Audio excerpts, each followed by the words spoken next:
हिकमा tutorial में आप सबका स्वागत है। लास्ट वीडियो में हम लोगों ने डिस्कस किया कि फिज़िकल क्वांटिटीज़ होता क्या है, इसका यूज़ क्या है, और उसके बाद हम लोगों ने डिस्कस किया यूनिट्स के बारे में कि यूनिट्स होता क्या है और यूनिट का क्या एप्लीकेशन है। आज हम लोग पढ़ने वाले हैं डायमेंशन। ये डायमेंशन होता क्या है, इसके एप्लीकेशन क्या है। ठीक है, तो देखिए आइए समझते हैं डायमेंशन होता क्या है।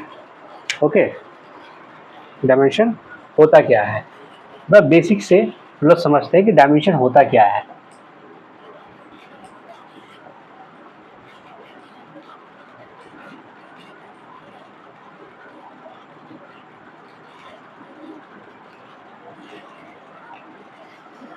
देखिए डायमेंशन क्या होता है कि जब किसी फिजिकल क्वांटिटीज़ को फंडामेंटल फिजिकल क्वांटिटीज़ में, मतलब किसी डेराइव फिजिकल क्वांटिटीज़ को या फिर सिंपली किसी भी फिजिकल क्वांटिटीज़ को, ठीक है, चाहे वो आपको फंडामेंटल फिजिकल क्वांटिटीज़ हो या फिर डेराइव फिजिकल क्वांटिटीज़ हो, जब उनको सिंबॉलिक तरह से में लिखा जाता है, उसको डेराइव ये फंडामेंटल फिजिकल क्वांटिटी में एक्सप्रेस किया जाता है, तो जो पावर रेज होता है हर एक फिजिकल क्वांटिटीज़ के सिंबल पर, उसे ही क्या कहते हैं, उस फिजिकल क्वांटिटी का डायमेंशन कहते हैं। ठीक है, देखिएगा समझिएगा कि when a physical quantity when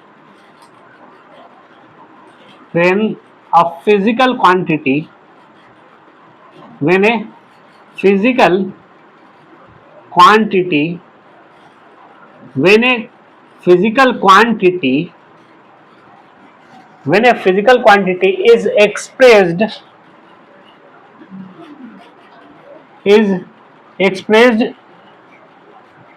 ठीक है,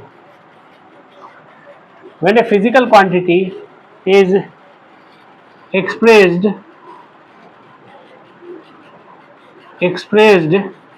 symbolically,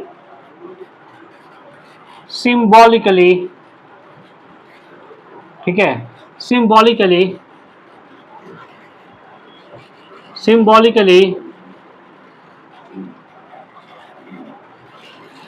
as fundamental physical quantity, expressed symbolically in terms of fundamental physical quantity, in terms of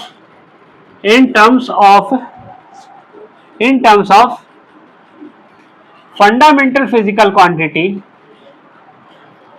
fundamental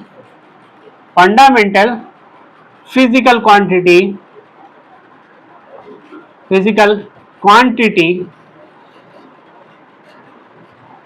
then the power raised on a physical quantity, on a, ठीक है, on a physical quantity,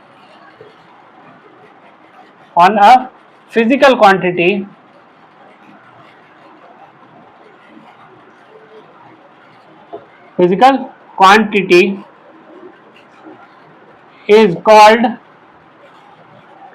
dimension, of that physical quantity,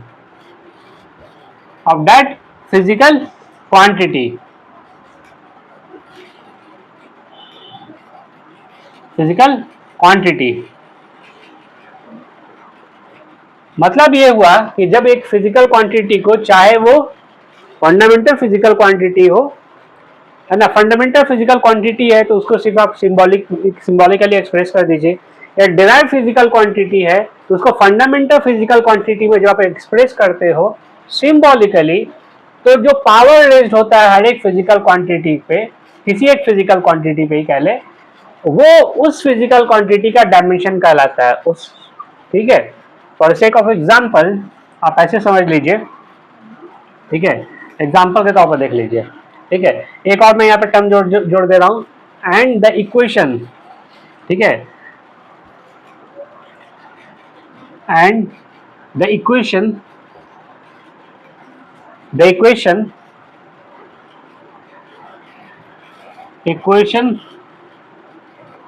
formed, ठीक है, the equation formed by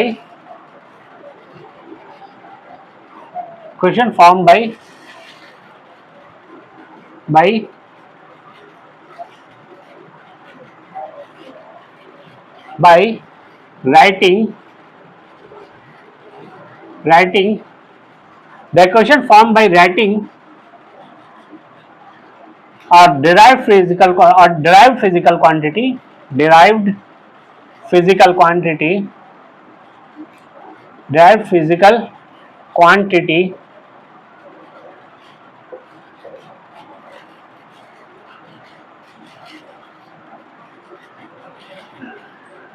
ठीक है, in terms of fundamental or basic physical quantity,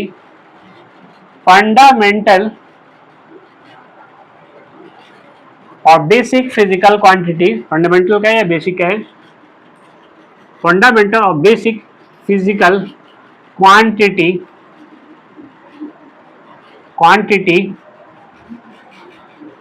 ठीक है, in terms fundamental quantities कर ले रहे, एक भी हो सकता है, एक से ज्यादा भी हो सकता है ना, ठीक है, फंडामेंटल फिजिकल क्वांटिटीज, ठीक है, इज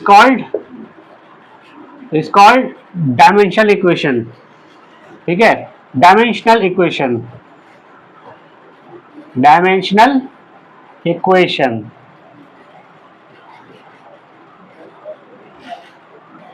ठीक है,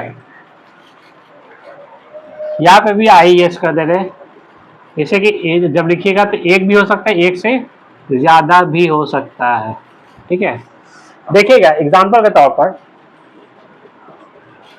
जैसे स्पीड होता है, देखिए लिखते कैसे, डायमेंशन को भी समझ लीजिए, डायमेंशन लिखते कैसे, जैसे स्पीड है, ठीक है, स्पीड बराबर क्या होता है, distance covered by time taken, ठीक है, डिस्टेंस है ना, डिस्टेंस कवर्ड पूरा मैं नहीं लिख रहा हूं, बाय टाइम टेकन, है ना।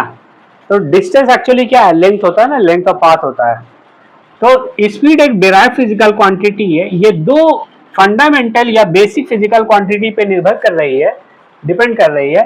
और ये इसको जब मैं लिखता हूं, ठीक है, फंडामेंटल फिजिकल क्वांटिटी के टर्म में सिंबॉलिकली, मतलब डिस्टेंस को ए लिख दिया मैंने, टाइम को टी लिख दिया, ठीक है। फिर इस टी को मैं ऊपर ले जा रहा हूं, तो क्या हो गया, LT-1 हो गया, ठीक है। तो देखिए ये जो मिला ना, ये क्या हो गया, देखिए यहाँ पे एल पे पावर, यहाँ पे कुछ नहीं है तो क्या है, 1 है, कुछ नहीं है तो क्या 1 है। तो पूछेगा कि इसमें एल का डायमेंशन क्या, तो एल का डायमेंशन क्या हो गया, 1 हो गया। मतलब जब एक डिराइव फिजिकल क्वांटिटी को, स्पेशली डिराइव फिजिकल क्वांटिटी को जब एक फंडामेंटल फिजिकल क्वांटिटीज या बेसिक फिजिकल क्वांटिटीज के टर्म में एक्सप्रेस किया जाता है, तो जो फंडामेंटल फिजिकल क्वांटिटी के पर जो पावर रेज होता है, उसे ही हम उस फिजिकल क्वांटिटी का डायमेंशन कहते हैं। स्पीड को मैंने फंडामेंटल फिजिकल क्वांटिटी के टर्म में एक्सप्रेस किया। अभी क्या, देखिए यहाँ पे दो फंडामेंटल फिजिकल क्वांटिटी, एक ए है, एक टी है, एक लेंथ है, एक टाइम है। इस पे एक पे पावर क्या 1 है, टी पे पावर क्या -1 है। एल का डायमेंशन 1 हो गया, टी का डायमेंशन क्या हो गया, -1 हो गया, ठीक है, ओके। तो ये क्या हो गया, ये डायमेंशन हुआ कि भाई साहब जब एक डिराइव फिजिकल क्वांटिटी को फंडामेंटल फिजिकल क्वांटिटी में एक्सप्रेस किया, तो जो सिंबल है ना फंडामेंटल फिजिकल क्वांटिटी का, जो सिंबल, उस पर जो पावर रेज जोड़ा, जो पावर है ना, उसे हम क्या कहते हैं, डायमेंशन कहते हैं, है कि नहीं है। मतलब dimension of L, dimension of length जो है, एल का dimension of length L in speed, है ना, क्या है भाई साहब, 1 है। और डायमेंशन ऑफ के टाइम कितना है, इसमें -1 है, ठीक है, समझ आया। अब क्या है कि जब हम इस स्पीड को, मैं क्या कर रहा हूं, इस तरह से लिख दे रहा हूं बॉक्स में करके, इक्वल टू ऐसा, ठीक है। तो ये जो बन रहा है ना, ठीक है, ये जो बन रहा है, इस चीज को कहते हैं डायमेंशनल इक्वेशन। इसको क्या कहते हैं, डायमेंशनल इक्वेशन कहते हैं, इस चीज को क्या कहते हैं, डायमेंशनल इक्वेशन कहते हैं। ठीक है, ठीक है, क्लियर। तो आप इस तरह से जितने भी है क्लास 11 से लेकर के 12 तक, जब भी नए फिजिकल क्वांटिटीज लिखेंगे तो दो काम आपको करना है ना, फॉर योर ओन बेनिफिट, कि आप क्या कीजिएगा, उसका यूनिट लिखिएगा अपने से और साथ साथ उसका डायमेंशन भी पूछिए लिखना है। क्योंकि कई बार 12th में 11th में तो पूछा ही जाता है, 12th में भी कई बार क्या होता है, बोर्ड एग्जाम्स में भी पूछ दिया जाता है डायमेंशन लिखने के लिए कई सारे फिजिकल क्वांटिटीज का। ठीक, ओके। तो जब भी आप किसी एक नए फिजिकल क्वांटिटीज का को आपको जब भी एक नया फिजिकल क्वांटिटीज पढ़ने को मिले, उसके डेफिनेशन के ठीक बाद आपको क्या करना है, यूनिट लिखना, डायमेंशन लिखना है। ये अपना एक क्या कर लीजिए, इसको ये हैबिट बना लीजिए। ठीक है, आइए कुछ और एग्जांपल लेते हैं स्पीड का करने के लिए। स्पीड को मतलब स्पीड के बाद क्या करते हैं, और भी किसी डेराइव फिजिकल क्वांटिटीज का देखते हैं। अब जैसे एग्जांपल के तौर पर है ना, एक्सेलरेशन देख लेते हैं। एक्सेलरेशन जो है,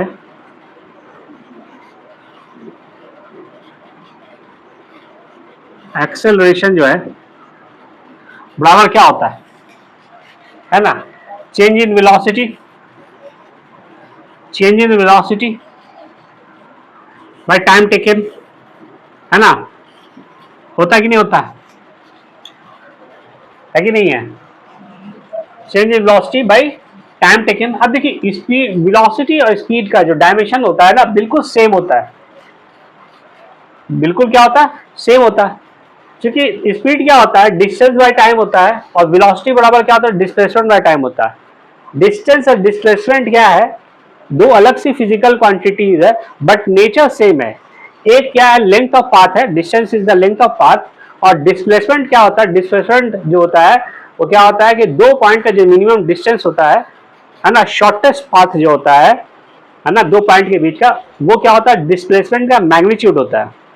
ठीक है, पूरे जर्नी में इनिशियल पॉइंट से फाइनल पॉइंट तक जो लाइन मिलती है, उस लाइन का जो लेंथ होता है वो क्या होता है, डिस्प्लेसमेंट का मैग्नीट्यूड होता है। तो ये बिल्कुल नेचर सेम है ना। डिस्टेंस भी एक तरह से लेंथ है, और डिस्प्लेसमेंट भी एक तरह से क्या है, लेंथ है। एक क्या है, शॉर्टेस्ट लेंथ है, एक क्या लेंथ ऑफ पाथ है। ठीक है, तो डायमेंशन बिल्कुल क्या होता है, सेम होता है। वेलोसिटी का जो डायमेंशन होता है वो क्या होता है, LT-1 होगा। ठीक है, डायमेंशनल इक्वेशन, टाइम क्या होगा, T होगा। ये जब उधर जाएगा तो क्या होगा, ऊपर जाएगा तो क्या होगा, LT-2 हो गया। ठीक है, तो एक्सेलरेशन में है ना, एक्सेलरेशन में L का जो डायमेंशन है वो 1 है, और T का डायमेंशन क्या है, -2 है ना। फिर से बोल रहे हैं, एक्सेलरेशन में L का जो डायमेंशन है, लेंथ का जो डायमेंशन है 1 है, टाइम का जो डायमेंशन है वो -2 है। और जब इसको इस तरह से मैं एक्सप्रेस कर दे रहा हूं, तो ये बन गया डायमेंशनल इक्वेशन। ठीक है, ये बन गया dimensional equation. Okay, dimensional equation लिखने के लिए फंडामेंटल फिजिकल क्वांटिटीज का सिंबल बहुत ज़रूरी है जानना। क्योंकि जब आप डायमेंशन लिखते हैं तो एक्चुअली क्या लिखते हैं, जब आप डेराइव फिजिकल क्वांटिटी को आप डायमेंशन इक्वेशन लिखने के लिए उसका आप क्या करते हैं, फंडामेंटल फिजिकल क्वांटिटीज के टर्म में एक्सप्रेस करते हो उसका सिंबल यूज करके। तो फंडामेंटल फिजिकल क्वांटिटीज का सिंबल जानना बहुत ज़रूरी है। देखिए, तो फंडामेंटल फिजिकल क्वांटिटी जैसे मास है, मास आपको पता होगा, अमाउंट ऑफ सब्सटेंस, मतलब एक तरह से आप क्या करते हैं, क्वांटिटी ऑफ सब्सटेंस मेजर करते हो मास को, मास के थ्रू। इसका सिंबल होता है कैपिटल M होता है। लेंथ का जो सिंबल होता है वो क्या होता है, कैपिटल L होता है। टाइम का जो सिंबल होता है वो क्या होता है, कैपिटल T होता है। टेम्परेचर का जो सिंबल होता है K होता है, कैपिटल K होता है। ठीक है, करंट का जो सिंबल होता है A और I दोनों होता है, किसी किताब में I देखने को मिलेगा, किसी किताब में A देखने को मिलेगा। ठीक है, अमाउंट ऑफ सब्सटेंस को जो है कैपिटल N से रिप्रेजेंट करते हैं। ठीक है, अमाउंट ऑफ सब्सटेंस का सिंबल क्या हो गया, कैपिटल N हो गया। ल्यूमिनस इंटेंसिटी का सिंबल क्या हो गया, कैपिटल J हो गया। किसी किसी किताब में जो ओल्ड पब्लिकेशन की बुक होगी अगर, तो वहां पर K भी देखने को मिल सकता है आपको। ठीक है, या फिर क्या होगा, ऐसा भी देखने को मिलेगा I और V लिखने को भी मिल सकता है। ठीक है, लेकिन बेसिकली जब आप डायमेंशनल इक्वेशन में जब आप इसको एक्सप्रेस कर रहे हो तो बेहतर होगा कि J है ना, J ही यूज किया जाए आपको। ठीक है, तो चलिए आते हैं, अब क्या करते हैं, कुछ फिजिकल क्वांटिटीज का अब हम लोग डायमेंशन पता करते हैं, डायमेंशनल इक्वेशन लिखते हैं हम लोग, ठीक है। तो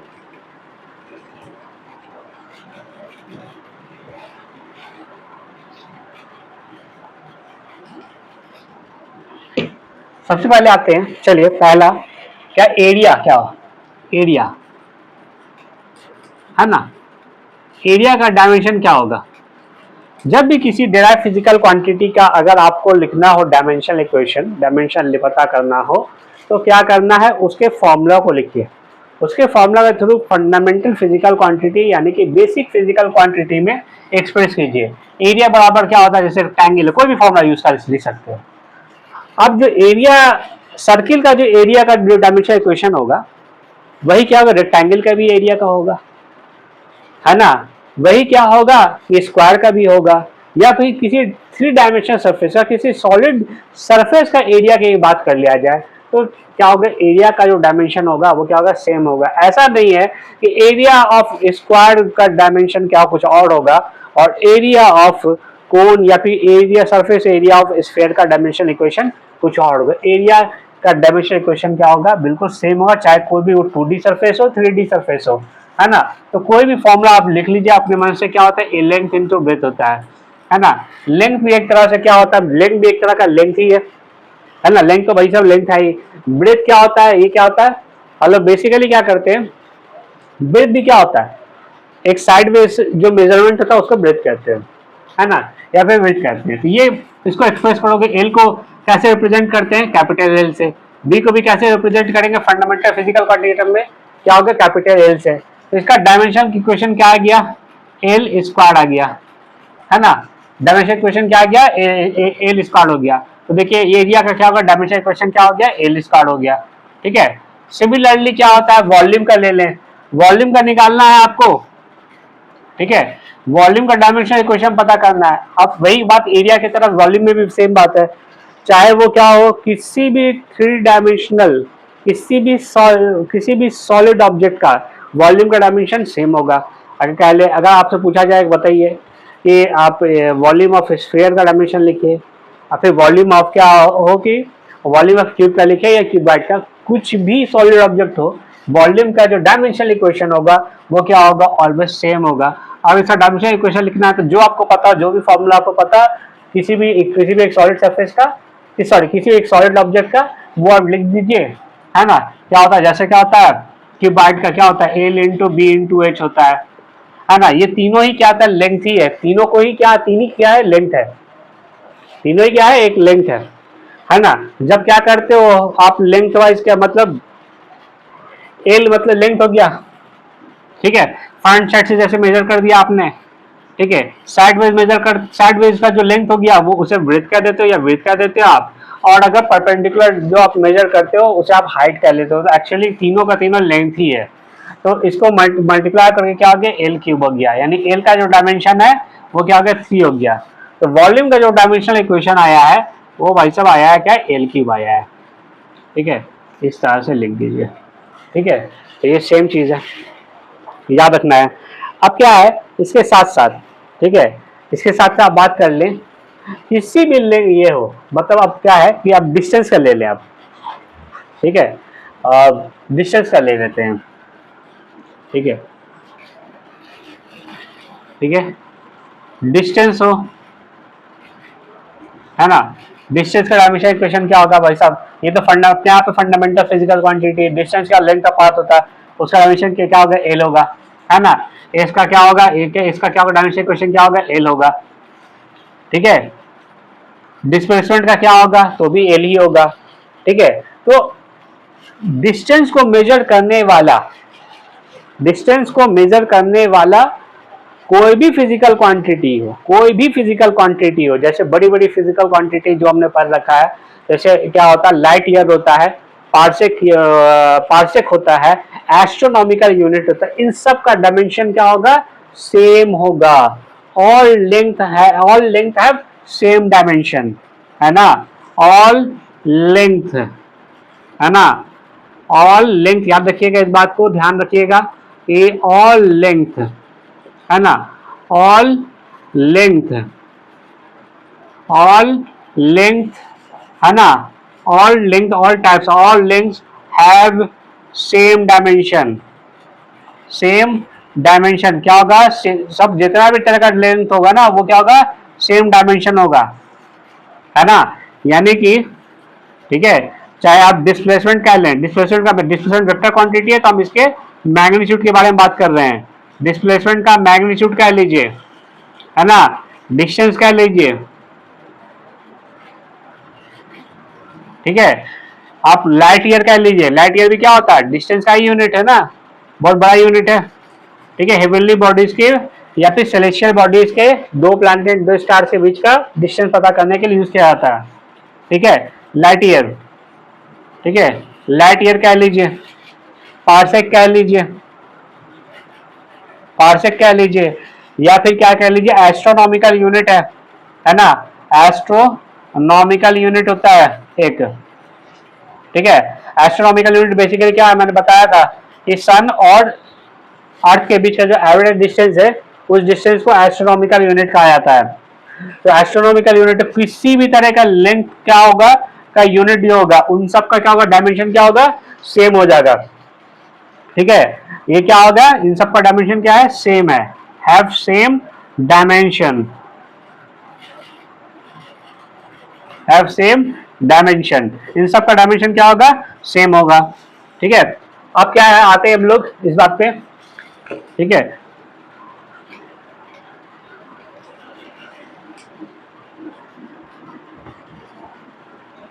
ठीक है, नोट नंबर 2 में देखिएगा, ठीक है।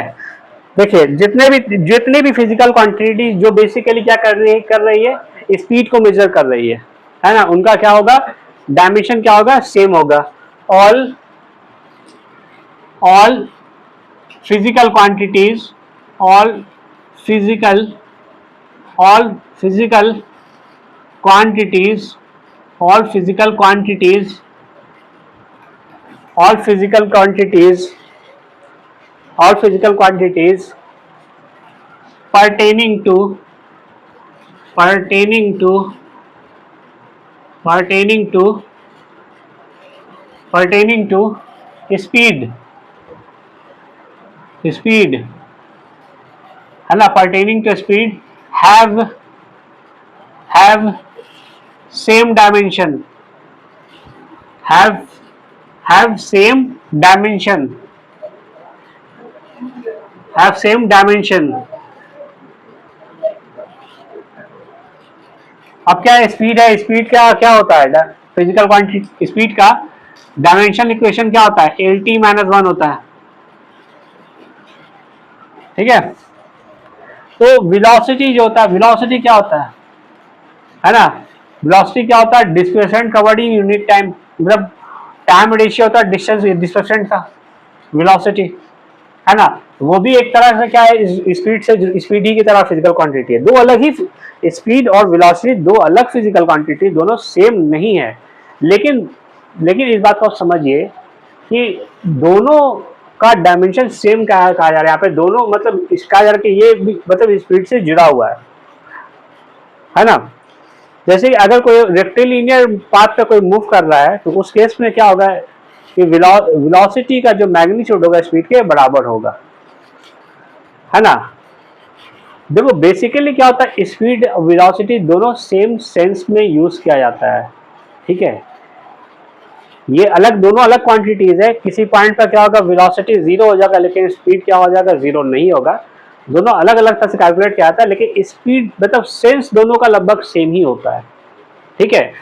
मतलब दोनों एक तरह से क्या करती है, एक ही मतलब आप कह लीजिए, एक क्या होगा, डिस्टेंस बाय टाइम होता है स्पीड, और डिस्प्लेसमेंट वेलोसिटी क्या होता है, डिस्प्लेसमेंट बाय टाइम होता है।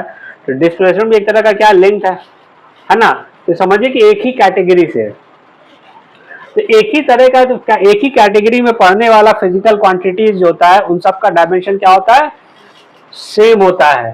तो वेलोसिटी के स्पीड कह लीजिए, है ना, ठीक है, स्पीड कह लीजिए, स्पीड कह लीजिए, ठीक है, वेलोसिटी कह लीजिए, वेलोसिटी का मैग्नीट्यूड के बारे में बोल रहे हैं, ये वेक्टर क्वांटिटी है, वेलोसिटी कह लीजिए, ठीक है। और भी कई सारा है, एंगुलर वेलोसिटी कह लीजिए, एंगुलर नहीं, एंगुलर वेलोसिटी फिर गलत हो जाएगा, ठीक है। डायमेंशन एंगुलर वेलोसिटी क्या होगा, एंगुलर वेलोसिटी नहीं होगा, ठीक है। ठीक है, एंगुलर वेलोसिटी नहीं होगा, ठीक है। क्या कह लीजिए आप, टेंजेंशियल वेलोसिटी कह लीजिए, है ना। टेंजेंशियल वेलोसिटी कह लीजिए, टेंजेंशियल वेलोसिटी कह लीजिए, टेंजेंशियल वेलोसिटी कह लीजिए, ठीक है। टेंजेंशियल वेलोसिटी कह लीजिए आप, ठीक है। या किसी और तरह का वेलोसिटी जो है वो आप देख लो, ठीक है।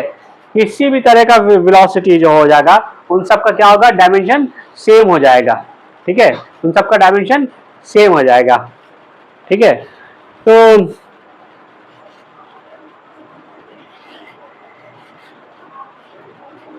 ठीक है, किसी भी तरह का वेलोसिटी, जैसे एवरेज स्पीड हो गया, एवरेज स्पीड हो गया, ठीक है। एवरेज स्पीड हो गया, एवरेज स्पीड हो गया, एवरेज वेलोसिटी हो गया, एवरेज वेलोसिटी हो गया, ठीक है। इंस्टेंटेनियस स्पीड हो गया, इंस्टेंटेनियस वेलोसिटी, जो किसी भी तरह का मतलब फिजिकल क्वांटिटी जो एक कैटेगरी में फॉल करते हैं, एक ही कैटेगरी से बिलोंग करता है, उन सब का क्या होगा, डायमेंशन क्या होगा, सेम होगा। यहाँ पे मैं एटसेट्रा कर दे रहा हूँ, have same dimension, have same dimension, ठीक है, ठीक है। अब क्या है कि मान के चलिए क्या है, एक्सेलरेशन है ना। मतलब क्या हो कि एक्सेलरेशन जो होगा वो भी क्या होगा, ऑल, ठीक है, all physical quantity, physical quantity, quantity T, all physical quantities, all physical quantities related to acceleration, related to acceleration,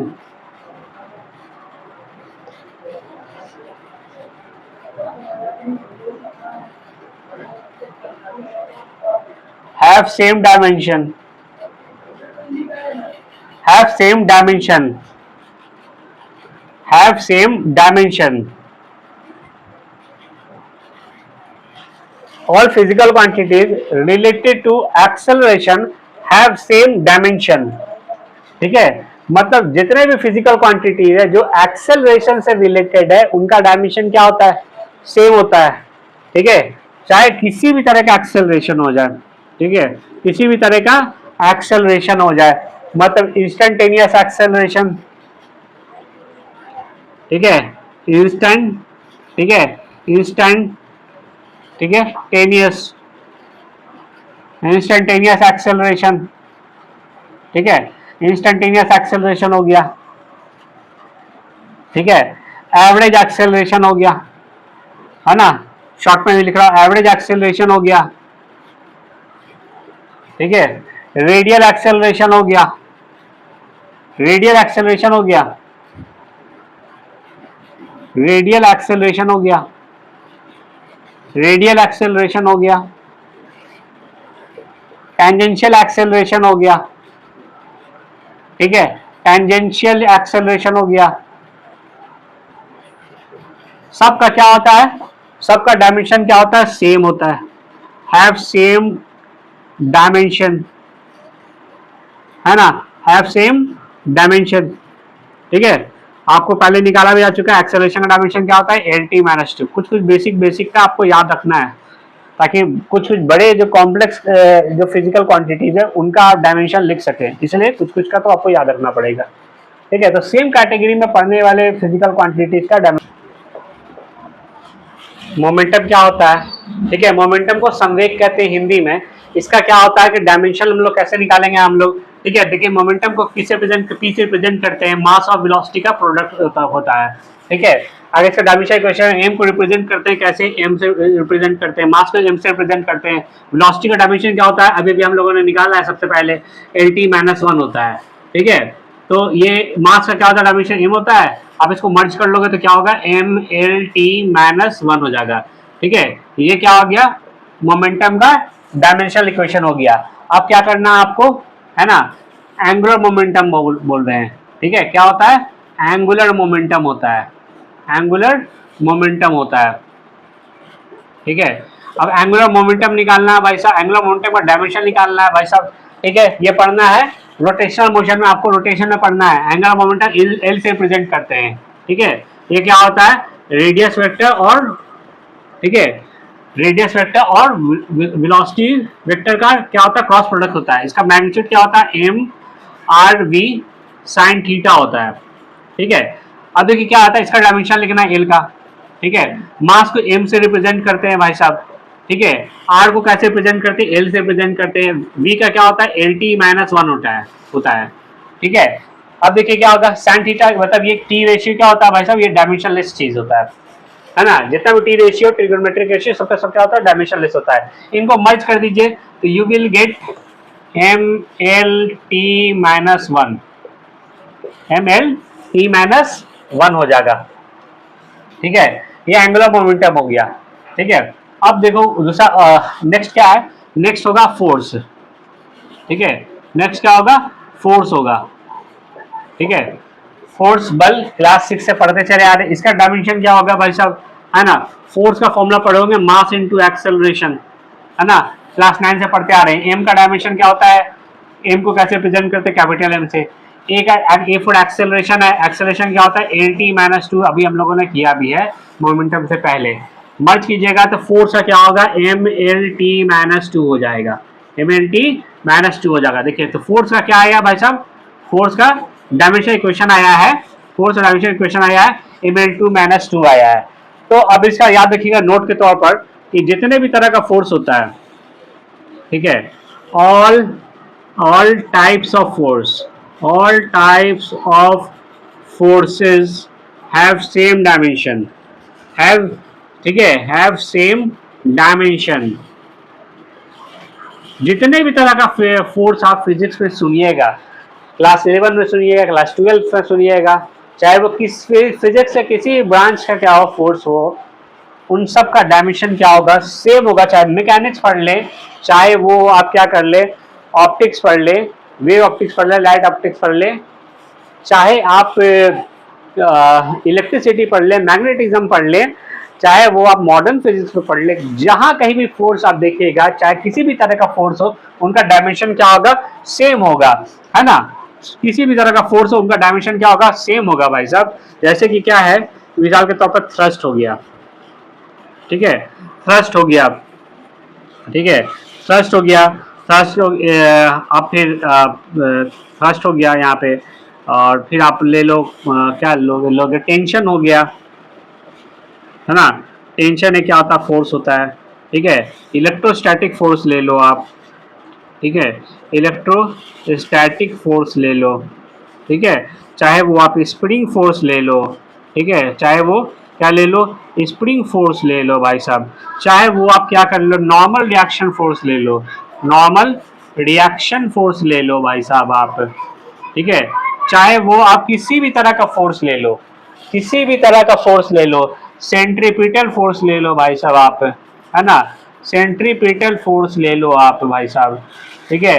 centrifugal force ले लो भाई साहब आप, सेंट्रीफ्यूगल फोर्स ले लो आप, सेंट्रीफ्यूगल फोर्स ले लो आप, ठीक है, ठीक है, सेंट्रीफ्यूगल फोर्स ले लो आप, ठीक है। नॉर्मल रिएक्शन फोर्स हो गया, सेंट्रीपिटल फोर्स हो गया, सेंट्रीफ्यूगल फोर्स हो गया आपको, ठीक है। चाहे विस्कस फोर्स ले लो भाई साहब आप, है ना, चाहे क्या ले लो, विस्कस फोर्स ले लो आप, चाहे वो क्या ले लो, मैग्नेटिक फोर्स ले लो आप, ठीक है, चाहे वो क्या ले लो, मैग्नेटिक फोर्स ले लो आप, ठीक है। चाहे वो कोई भी तरह का फोर्स हो, कहीं पर भी फोर्स हो, किसी भी तरह का आपका किसी भी ब्रांच में आप फोर्स पढ़ लें, है ना, फोर्स कहीं पे भी देखिएगा, याद रखिएगा उनका डायमेंशन क्या सेम होता है MLT-2। प्रैक्टिस करते करते आपको याद हो जाएगा, ठीक है, प्रैक्टिस करते करते आपको क्या हो जाएगा, याद हो जाएगा, ठीक है। तो चलिए अब बात करते हैं हम लोग कैसा फोर्स देख लिया अब हम लोगों ने। अब क्या देखते हैं हम लोग जो है, ठीक है, अब हम लोग आते हैं टॉर्क पे आते हैं, ठीक है, टॉर्क पे आते हैं हम लोग, ठीक है।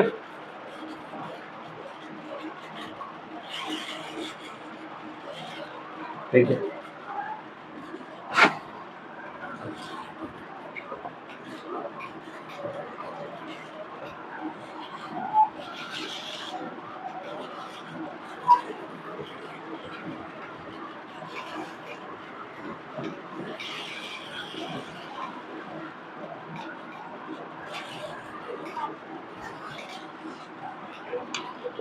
नेक्स्ट है टॉर्क। देखिए टॉर्क क्या होता है, टॉर्क होता क्या है ये अभी इंपॉर्टेंट नहीं है, सिर्फ अभी आपको डायमेंशन सीखना है, ठीक है, समझे। तो टॉर्क बेसिकली आप जो होता है, टॉर्क जो होता है ना, टॉर्क से रिप्रेजेंट करते हैं, ठीक है। क्या होता है कि आर क्रॉस एफ होता है, आर क्रॉस एफ होता है, ये क्रॉस प्रोडक्ट होता है। वेक्टर में आप पढ़े होंगे, अगर आप जो बच्चे पढ़े होंगे वेक्टर तो आप आसानी से समझ जाएंगे, नहीं पढ़े तो समझ जाइए कि ये क्रॉस प्रोडक्ट है रेडियस वेक्टर और फोर्स का।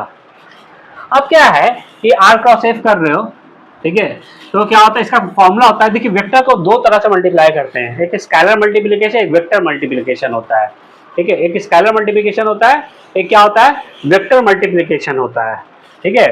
तो क्या होगा कि जो है आर आर क्रॉस एफ करोगे तो क्या होता है आर एफ साइन थीटा होता है ना। क्रॉस प्रोडक्ट हमेशा क्या होता है कि जिन दो वेक्टर का क्रॉस प्रोडक्ट कर रहे हो उनका मैग्नीट्यूड और उनके बीच का जो एंगल है उनका साइन, ठीक है, मल्टीप्लाई करना है उनका साइन वैल्यू। अब क्या होता है, देखिए ये रेडियस है ना, ये क्या है रेडियस है, ये क्या है रेडियस है। अब रेडियस का क्या होता है भाई साहब, रेडियस होता क्या लेंथ है।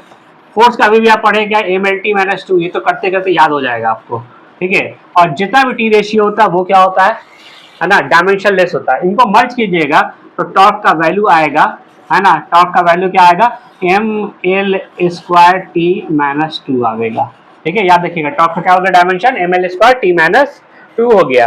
अब आता है किसका, ठीक है, ये क्या था,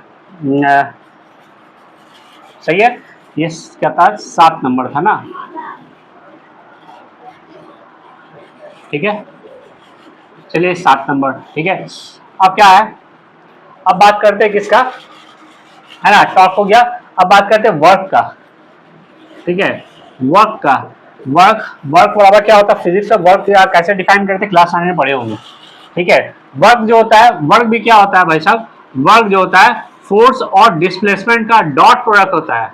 देखिए यहाँ पे क्रॉस प्रोडक्ट है, वेक्टर दो तरह से मल्टीप्लाई करते हैं, एक वेक्टर मल्टीप्लिकेशन या क्रॉस प्रोडक्ट कहते हैं उनके प्रोडक्ट को, एक क्या होता है डॉट प्रोडक्ट होता है, ये स्केलर क्वांटिटी देता है, ये वेक्टर क्वांटिटी देता है। अब इसको क्या होता है, इसका वैल्यू जो होता है मैग्नीट्यूड जो होता है इसका, मतलब ये तो स्केलर देगा तो इसका वैल्यू क्या होता है एफएस, मतलब इन दोनों वेक्टर का क्या होता है कि आप मैग्नीट्यूड मल्टीप्लाई कीजिए फिर उनके बीच का कॉस ऑफ द एंगल, ठीक है। और इस पे ये चूंकि इसका मैग्नीट्यूड जो होता है ना, ये चूंकि वेक्टर है इसका मैग्नीट्यूड क्या होगा, उन दोनों का प्रोडक्ट, उनका मैग्नीट्यूड का प्रोडक्ट और उनके बीच जो एंगल है उनका साइन वैल्यू, ठीक है। तो अब क्या होता है, ये डायमेंशन लेस है, फोर्स का क्या होता है MLT-2 होता है, ठीक है, डायमेंशन का क्या होता है L होगा। जब मल्टीप्लाई करोगे भाई साहब तो क्या होगा ML²T-2 हो जाएगा, ठीक है। तो ये वर्क आ गया, समझे, ठीक है। अब देखिए क्या है, याद रखिएगा कि एनर्जी, देखिए 9 नंबर में क्या होता है एनर्जी,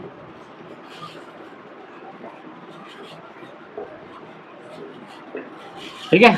एनर्जी, एनर्जी का क्या डायमेंशन होता है, देखिए एनर्जी और वर्क जो होता है इंटरकन्वर्टेबल चीज होता है। अगर किसी में एनर्जी है तो वो क्या होता है उसमें काम करने की एबिलिटी है, आप पढ़े होंगे क्लास 9 से पढ़ते होंगे, ability the ability of doing work is called energy. Energy का कई सारा टाइप आप पढ़े होंगे। तो एनर्जी और वर्क क्या होता है इंटरकन्वर्टेबल चीज है ना।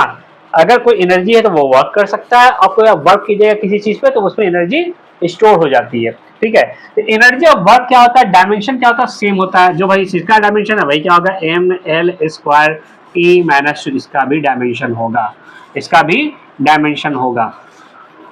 ठीक है, अब यहाँ पे नोट करने वाली ये बात है, नोट करके लिख लीजिएगा, बहुत इंपॉर्टेंट पॉइंट है। वो क्या बात है भाई साहब कि, है ना, ठीक है, क्या क्या इंपॉर्टेंट पॉइंट है, ठीक है, कि तो देखिएगा, ठीक है, टॉर्क, टॉर्क, ठीक है, torque, work and in all types of energy, and all types of energy, and all types of energy, of energy, ठीक है, have same dimension, ठीक है, have same dimension।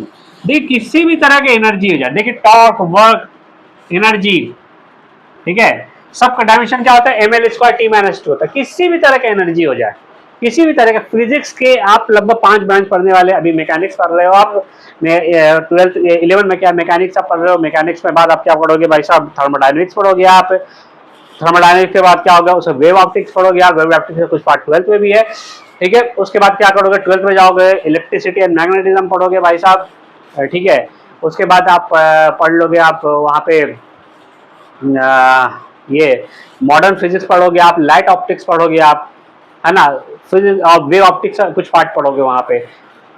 कहीं पर भी एनर्जी मिल जाए, और देखो यार एग्जाम में एक क्वेश्चन आ ही जाता है, 12th में, 11 में तो 3 नंबर का है शायद चैप्टर से, 12th में बोर्ड में भी इवन क्या होता है, कई बार डायमेंशन पूछ दिया जाता है। तो कहीं पर भी एनर्जी का काम कर रहे हो, डायमेंशन का वैल्यू डायरेक्ट आंख बंद करके ये रख लेना। ठीक है, अब क्या हो गया, टॉर्क है, वर्क है, जितने भी तरह की एनर्जी है, क्या हो गया, जितने भी तरह की एनर्जी है ना, ऑल टाइप्स ऑफ एनर्जी, है ना, जैसे हीट एनर्जी हो गया भाई साहब, हीट एनर्जी हो गया, है ना, हीट एनर्जी हो गया।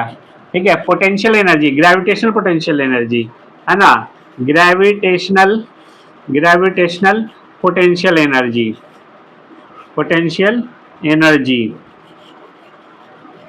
है ना, electrostatic potential energy, electrostatic potential energy, electrostatic potential energy, potential energy. ठीक है, चाहे आप पढ़ ले काइनेटिक एनर्जी, चाहे आप पढ़ लो काइनेटिक एनर्जी, ठीक है, चाहे आप भाई साहब आप पढ़ लो, है ना, चाहे आप पढ़ low heat energy, heat energy, ठीक है, हीट एनर्जी पढ़ लो। ठीक है, चाहे वो क्या कर लो, स्प्रिंग वाली एनर्जी पढ़ लो आप, है ना, एनर्जी स्टोर्ड इन स्प्रिंग, जब आप स्प्रिंग को क्या खींचते हो या फिर कंप्रेस करते हो तो एक एनर्जी स्टोर्ड होती है, उसमें जो एनर्जी हो गई, ठीक है, उसको स्प्रिंग एनर्जी कह दे रहे हैं। ठीक है, इन सब तरह के एनर्जी जो कहीं पर भी किसी पर भी मुझे याद आ नहीं रहा है, कहीं पर जितना भी है जो भी आ जाए आपको याद, कहीं पर भी मिले, उन सबका डायमेंशन क्या होता है, यही होता है। वर्क, टॉर्क, सबका डायमेंशन सेम होता है, और जितने भी एनर्जी उनका भी डायमेंशन क्या होता है, यही होता है। आइए प्रेशर के बारे में पढ़ते हैं। ठीक है, प्रेशर का डायमेंशन निकालते हैं। प्रेशर का क्या होगा, डायमेंशन क्या, प्रेशर का फॉर्मूला क्या होता है भाई साहब, फोर्स बाई एरिया होता है। प्रेशर का फॉर्मूला क्या होता है भाई साहब, फोर्स बाई एरिया होता है। ठीक है, क्या होता है, फोर्स बाई एरिया होता है। ठीक है, अब देखो क्या है कि, ठीक है, परपेंडिकुलर फोर्स लेते हैं, मतलब थ्रस्ट लेते हैं यहाँ पे। ठीक है, तो अब देखो फोर्स का क्या होता है, डायमेंशन क्या होता है, ml/t-2 होता है भाई साहब। एरिया क्या होता है, l² होता है। एक एल कैंसिल हो जाएगा, इसका वैल्यू आएगा ml, ये ऊपर चल जाएगा, ये कैंसिल हो जाएगा, तो है ना, ये एक एल बचेगा, ऊपर चल जाएगा, तो ml-1 t-2 हो जाएगा। ठीक है, तो ये प्रेशर का डायमेंशनल इक्वेशन आया है, ml-1 t-2 आया है। ठीक है, याद रखिएगा ये बात। ठीक है, प्रेशर का ये आया, ठीक है, याद नहीं रखना है, बस प्रेशर आपको फॉर्मूला, कुछ फॉर्मूला तो आप 9th में पढ़ोगे बेसिक कुछ का, और आप आगे भी आप पढ़ते जाओगे 11th में और 12th में, तो फॉर्मूला तो आपको याद हो गई। डायमेंशन याद रखने की कोई आवश्यकता नहीं है, सीख लीजिए बस। ठीक है, सीखना जरूरी है, सीखने में बहुत आसान है, हमको लगता है कि पूरे के पूरे इंटरमीडिएट में सबसे ईजी चैप्टर है ये। ठीक है, तो क्या हो गया कि प्रेशर का ये हो गया। अब एक कुछ ऐसे टर्मिनोलॉजीज है जिनका क्या होता है कि जिनका डायमेंशनल इक्वेशन क्या होता है और प्रेशर का डायमेंशन क्या होता है, सेम होता है। ठीक है, जैसे कि मिसाल के तौर पर ठीक है। जैसे मिसाल के तौर पर भाई साहब प्रेशर हो गया, है ना, एक टर्म आता है स्ट्रेस, एक क्या आता है, स्ट्रेस आता है ना, ठीक है, स्ट्रेस है, या अपना प्रेशर हो गया, ये बहुत इंपॉर्टेंट पॉइंट है, नोट करके लिख लीजिएगा, ठीक है, प्रेशर हो गया, ठीक है, प्रेशर हो गया भाई साहब। एक आता है यंग मॉडुलस, आप इलास्टिसिटी में पढ़िएगा, ठीक है, यंग मॉडुलस, यंग मॉडुलस हो गया, ठीक है, यंग मॉडुलस हो गया, ठीक है, यंग मॉडुलस हो गया। क्या आता है, शियर मॉडुलस हो गया, शियर मॉडुलस हो गया, शियर मॉडुलस हो गया, ठीक है। फिर क्या आता है, एक मॉडुलस ऑफ रिजिडिटी आता है ना, मॉडुलस ऑफ रिजिडिटी आता है, ठीक है, रिजिडिटी आता है ना। इन सब का डायमेंशन क्या होता है भाई साहब, सेम डायमेंशन होता है, हैव सेम डायमेंशन।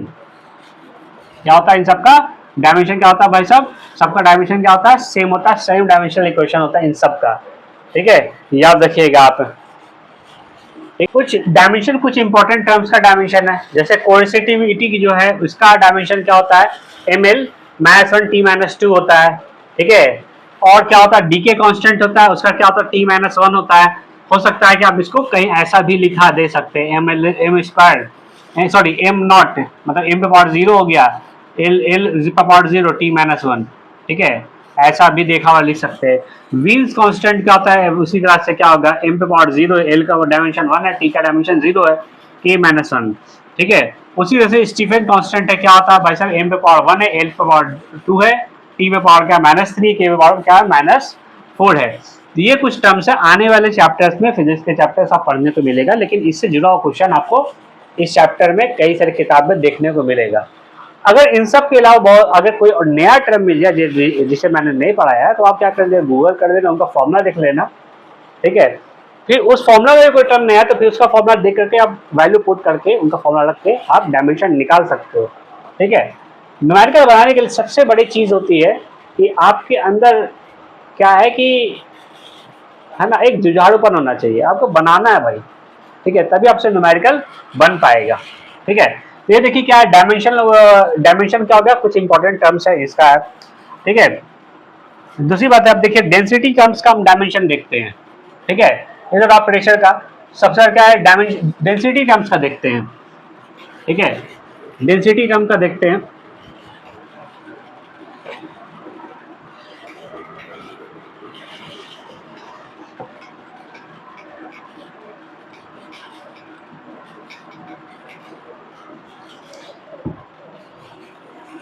देखिए डेंसिटी टर्म का देखते हैं, ठीक है। तो क्या हो गया, जैसे मिसाल के तौर पर क्या है, मास डेंसिटी, ये सिंपली हम लोग जब डेंसिटी की बात करते हैं तो जनरली मास डेंसिटी ही बात दिमाग में आता है, ठीक है। मास डेंसिटी होता क्या है, ठीक है, मास डेंसिटी क्या होता है भाई, मास जितना भी वॉल्यूम डेंसिटी टर्म होगा, जनरली ऐसा नहीं कि सब डेंसिटी एक ही टर्म होगा, हो सकता है कि आप जब आप पढ़िएगा इलेक्ट्रिसिटी तो वहाँ पर डेंसिटी भी आप जो है आप 3 तरह का डेंसिटी पढ़िएगा, linear charge density, super area charge density, volume charge density. तो ये हमेशा इस तरह से याद नहीं करना है, लेकिन आप देखिए मास डेंसिटी है तो डेंसिटी, मास डेंसिटी में जनरली हम लोग पूरे वॉल्यूम की बात कर रहे हैं। देखिए किस वाइज बात किया, एरिया डेंसिटी तो पूरे एरिया में बात किया जाता है ना। तो आपको अगर मास डेंसिटी क्या है, जैसे तो क्या होगा, तो मास डेंसिटी में क्या था, पूरे वॉल्यूम की बात की जाती है ऑब्जेक्ट के, तो फॉर्मूला क्या होता है, मास बाई वॉल्यूम हो जाता है, मास बाई वॉल्यूम हो जाता है, ठीक है। तो जनरली कहाँ पे, जहाँ पे जनरली जो टर्म आता है डेंसिटी वो पूरे वॉल्यूम वाइज ही होता है जनरली, लेकिन जरूरी नहीं है ऐसा, ठीक है। अगर एरिया के टर्म में बात हो तो एरिया से डिवाइड दीजिएगा, नहीं तो जनरली आप क्या करना है, वॉल्यूम से डिवाइड देना है, ठीक। मास का क्या होता है, एम से रिप्रेजेंट करते हैं, वॉल्यूम का क्या होता है भाई साहब, एल क्यूब होता है, ठीक है। डेंसिटी का डायमेंशन क्या आ गया भाई साहब, m(l-3) आ गया, ठीक है, ये हो गया मास डेंसिटी हो गया, ठीक है। उसका क्या होता है, चार्ज डेंसिटी की बात कर लिया जाए सर जी, ठीक है, चार्ज डेंसिटी, ठीक है, 11 नंबर में क्या आ गया, चार्ज डेंसिटी हो गया, ठीक है। क्या आता है, चार्ज डेंसिटी हो गया, ठीक है। चार्ज डेंसिटी में क्या है भाई साहब, ठीक है, चार्ज डेंसिटी की हम बात कर ले तो चार्ज डेंसिटी क्या होगा, चार्ज बाय वॉल्यूम होगा। क्या होगा, charge by volume. Charge density भी तीन तरह का होता है, लीनियर चार्ज डेंसिटी, तो क्या होगा, चार्ज बाय लेंथ करेंगे वहां पे। तो डिपेंड कर रहा है कि आप कौन सी डेंसिटी के बारे में बात हो रहा है ना। चार्ज डेंसिटी की बात कर ले, वॉल्यूम के वाइज बात हो रहा है तो चार्ज बाय वॉल्यूम कीजिएगा, है ना। अब देखिए चार्ज डेंसिटी क्या है, चार्ज क्या होता है, चार्ज का डायमेंशन क्या होता है, चार्ज को फिर साइड से कर लो आप, है ना। चार्ज का कैसे डायमेंशन निकालोगे, तो आपको पता है कि क्या होता है, इलेक्ट्रिक करंट बराबर क्या होता है, rate of flow of charge होता है ना, ठीक है। तो Q बराबर क्या होगा, IT होगा। देखो इसी तरह से आपको डायमेंशन निकालना है, जिसका नहीं पता हो, है ना। इलेक्ट्रिक करंट क्या फंडामेंटल क्वांटिटी है, चार्ज फंडामेंटल क्वांटिटी नहीं है, और डायमेंशन क्या होता है, हमेशा फंडामेंटल क्वांटिटी को ही रिप्रेजेंट करना होता है ना। तो I इंटू टी होता है ना। क्या होता है, I इंटू चार्ज का क्या होता है, I इंटू टी होता है, या फिर सिंपली क्या कर सकते हो, A भी कर सकते हो, है ना। जैसा बेहतर समझो वो करो, ठीक है। क्या होगा, AT करो, ठीक है। वॉल्यूम का क्या होगा, एल क्यूब हो जाएगा, ठीक है। इसको इस तरह से क्या लिख दो आप, है ना। अच्छा मास टर्म नहीं है तो एम पे पावर 0 लिख सकते हो आप, ठीक है। एल पे पावर क्या होगा, -3 आ जाएगा, ठीक है। और फिर क्या है यहाँ पे टी टर्म है, टी पे पावर क्या है, 1 है, और फिर ए है। ये क्या आ गया, चार्ज डेंसिटी आ गया, ठीक है, समझे। अब क्या है कि ठीक है, मास डेंसिटी हो गया, और क्या हो गया, चार्ज डेंसिटी हो गया, ठीक है। एनर्जी डेंसिटी हो गया, ठीक है। एनर्जी डेंसिटी की अगर बात कर लो आप, ठीक है। चार्ज डेंसिटी में क्या होता है, अगर क्या कर लोगे आप, लीनियर चार्ज डेंसिटी, तो चार्ज बाय लेंथ करोगे तो क्या होगा, ml -1 हो जाएगा वहां पे, TA हो जाएगा, ठीक है। एनर्जी डेंसिटी कर लोगे आप, ठीक है। एनर्जी डेंसिटी की बात कर लोगे अगर आप, ठीक है। एनर्जी डेंसिटी की बात कर लोगे आप तो क्या होगा, एनर्जी डेंसिटी की तो क्या कर लेंगे आप, है ना, एनर्जी बाय वॉल्यूम कर लेंगे, एनर्जी बाय वॉल्यूम करेंगे, ठीक है। एनर्जी क्या होता है, फॉर्मूला क्या होता है, सॉरी एनर्जी डायमेंशनल इक्वेशन क्या होता है, ठीक है। M L square T-2, ml square T-2 होता है, ठीक है। वॉल्यूम का क्या होता है, एल क्यूब होता है, ये कैंसिल हो जाएगा भाई साहब, ये एक एल बचेगा यहाँ पे, ऊपर चल जाएगा ml-1 T-2 हो गया। ये क्या आ गया यहाँ पे, एनर्जी डेंसिटी आ गया, एनर्जी डेंसिटी का डायमेंशन आ गया, ठीक है। अब बात करते हैं क्या है कि कुछ ग्रेडियंट टर्म आ जाए, बात कर ले, ठीक है। कुछ ग्रेडियंट टर्म की बात कर ले, जैसे कि मिसाल के तौर पर, जैसे कि, है ना,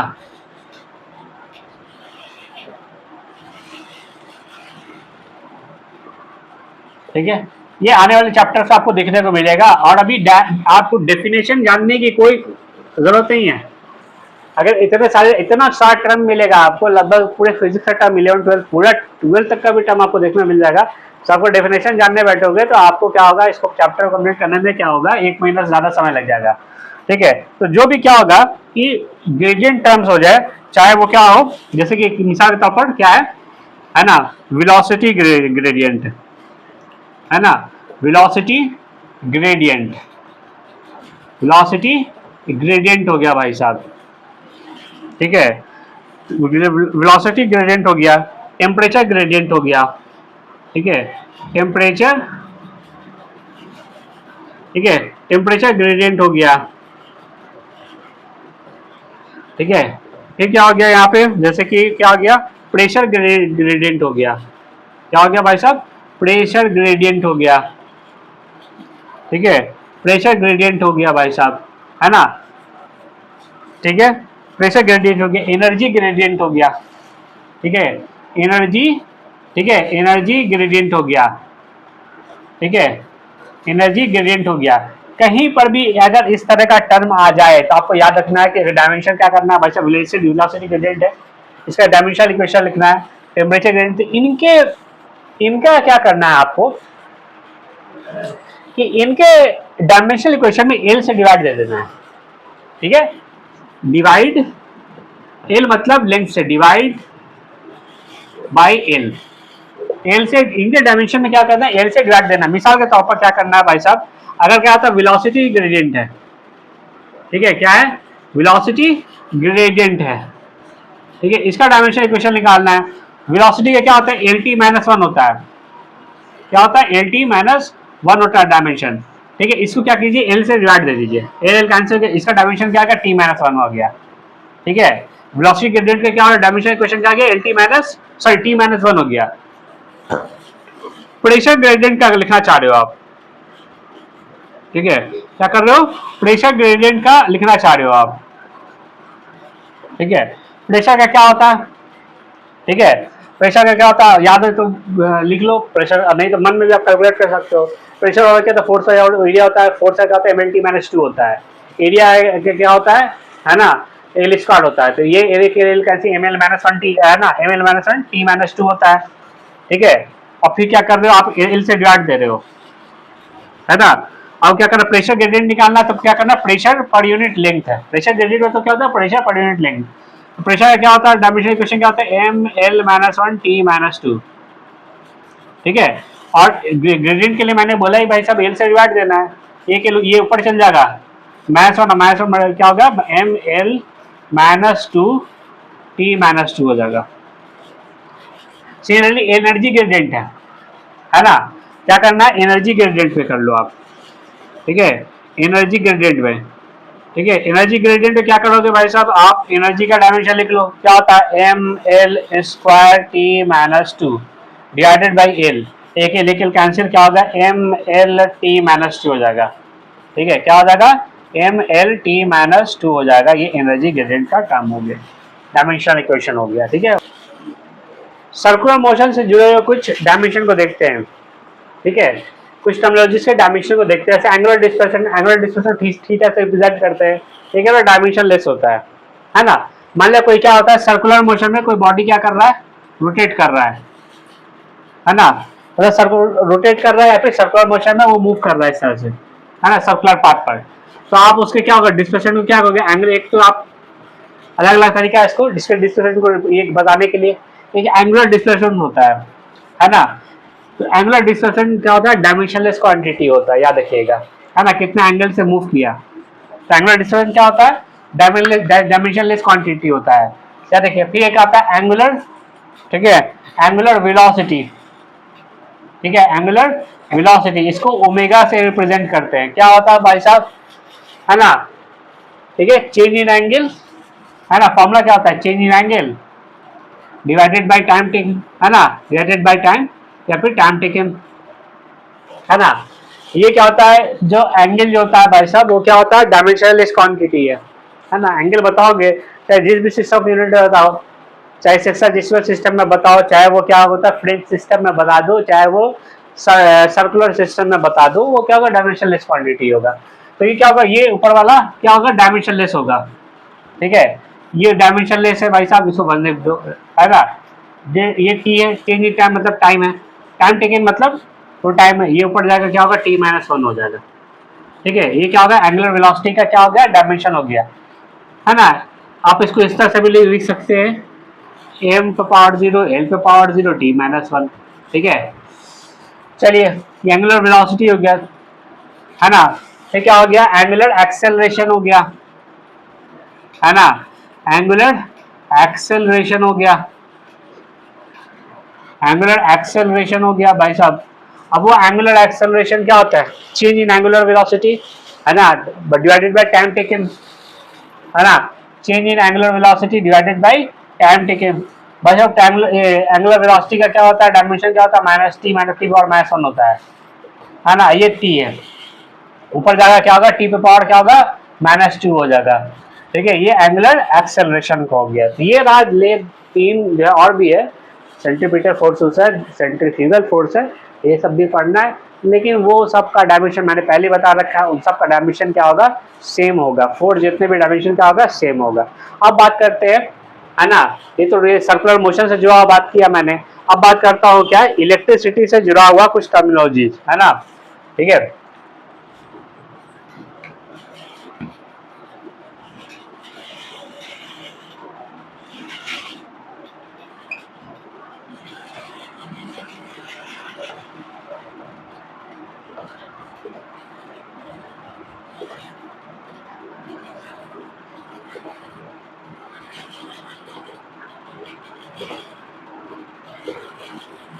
ठीक है, अब देखिए सबसे पहले काम आता है भाई साहब इलेक्ट्रिक करंट आता है।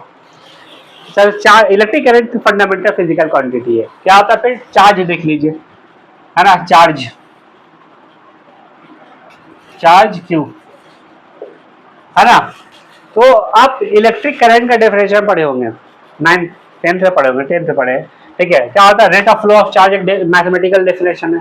Time time rate of flow of charge या rate of flow of charge, है ना, पढ़े होंगे कि नहीं पढ़े होंगे। तो चार्ज बराबर क्या होता है? Rate of flow of charge होता है, मतलब आई बाई टी कर दो आप, है ना। सॉरी उल्टा मैंने कर दिया ये, ठीक है।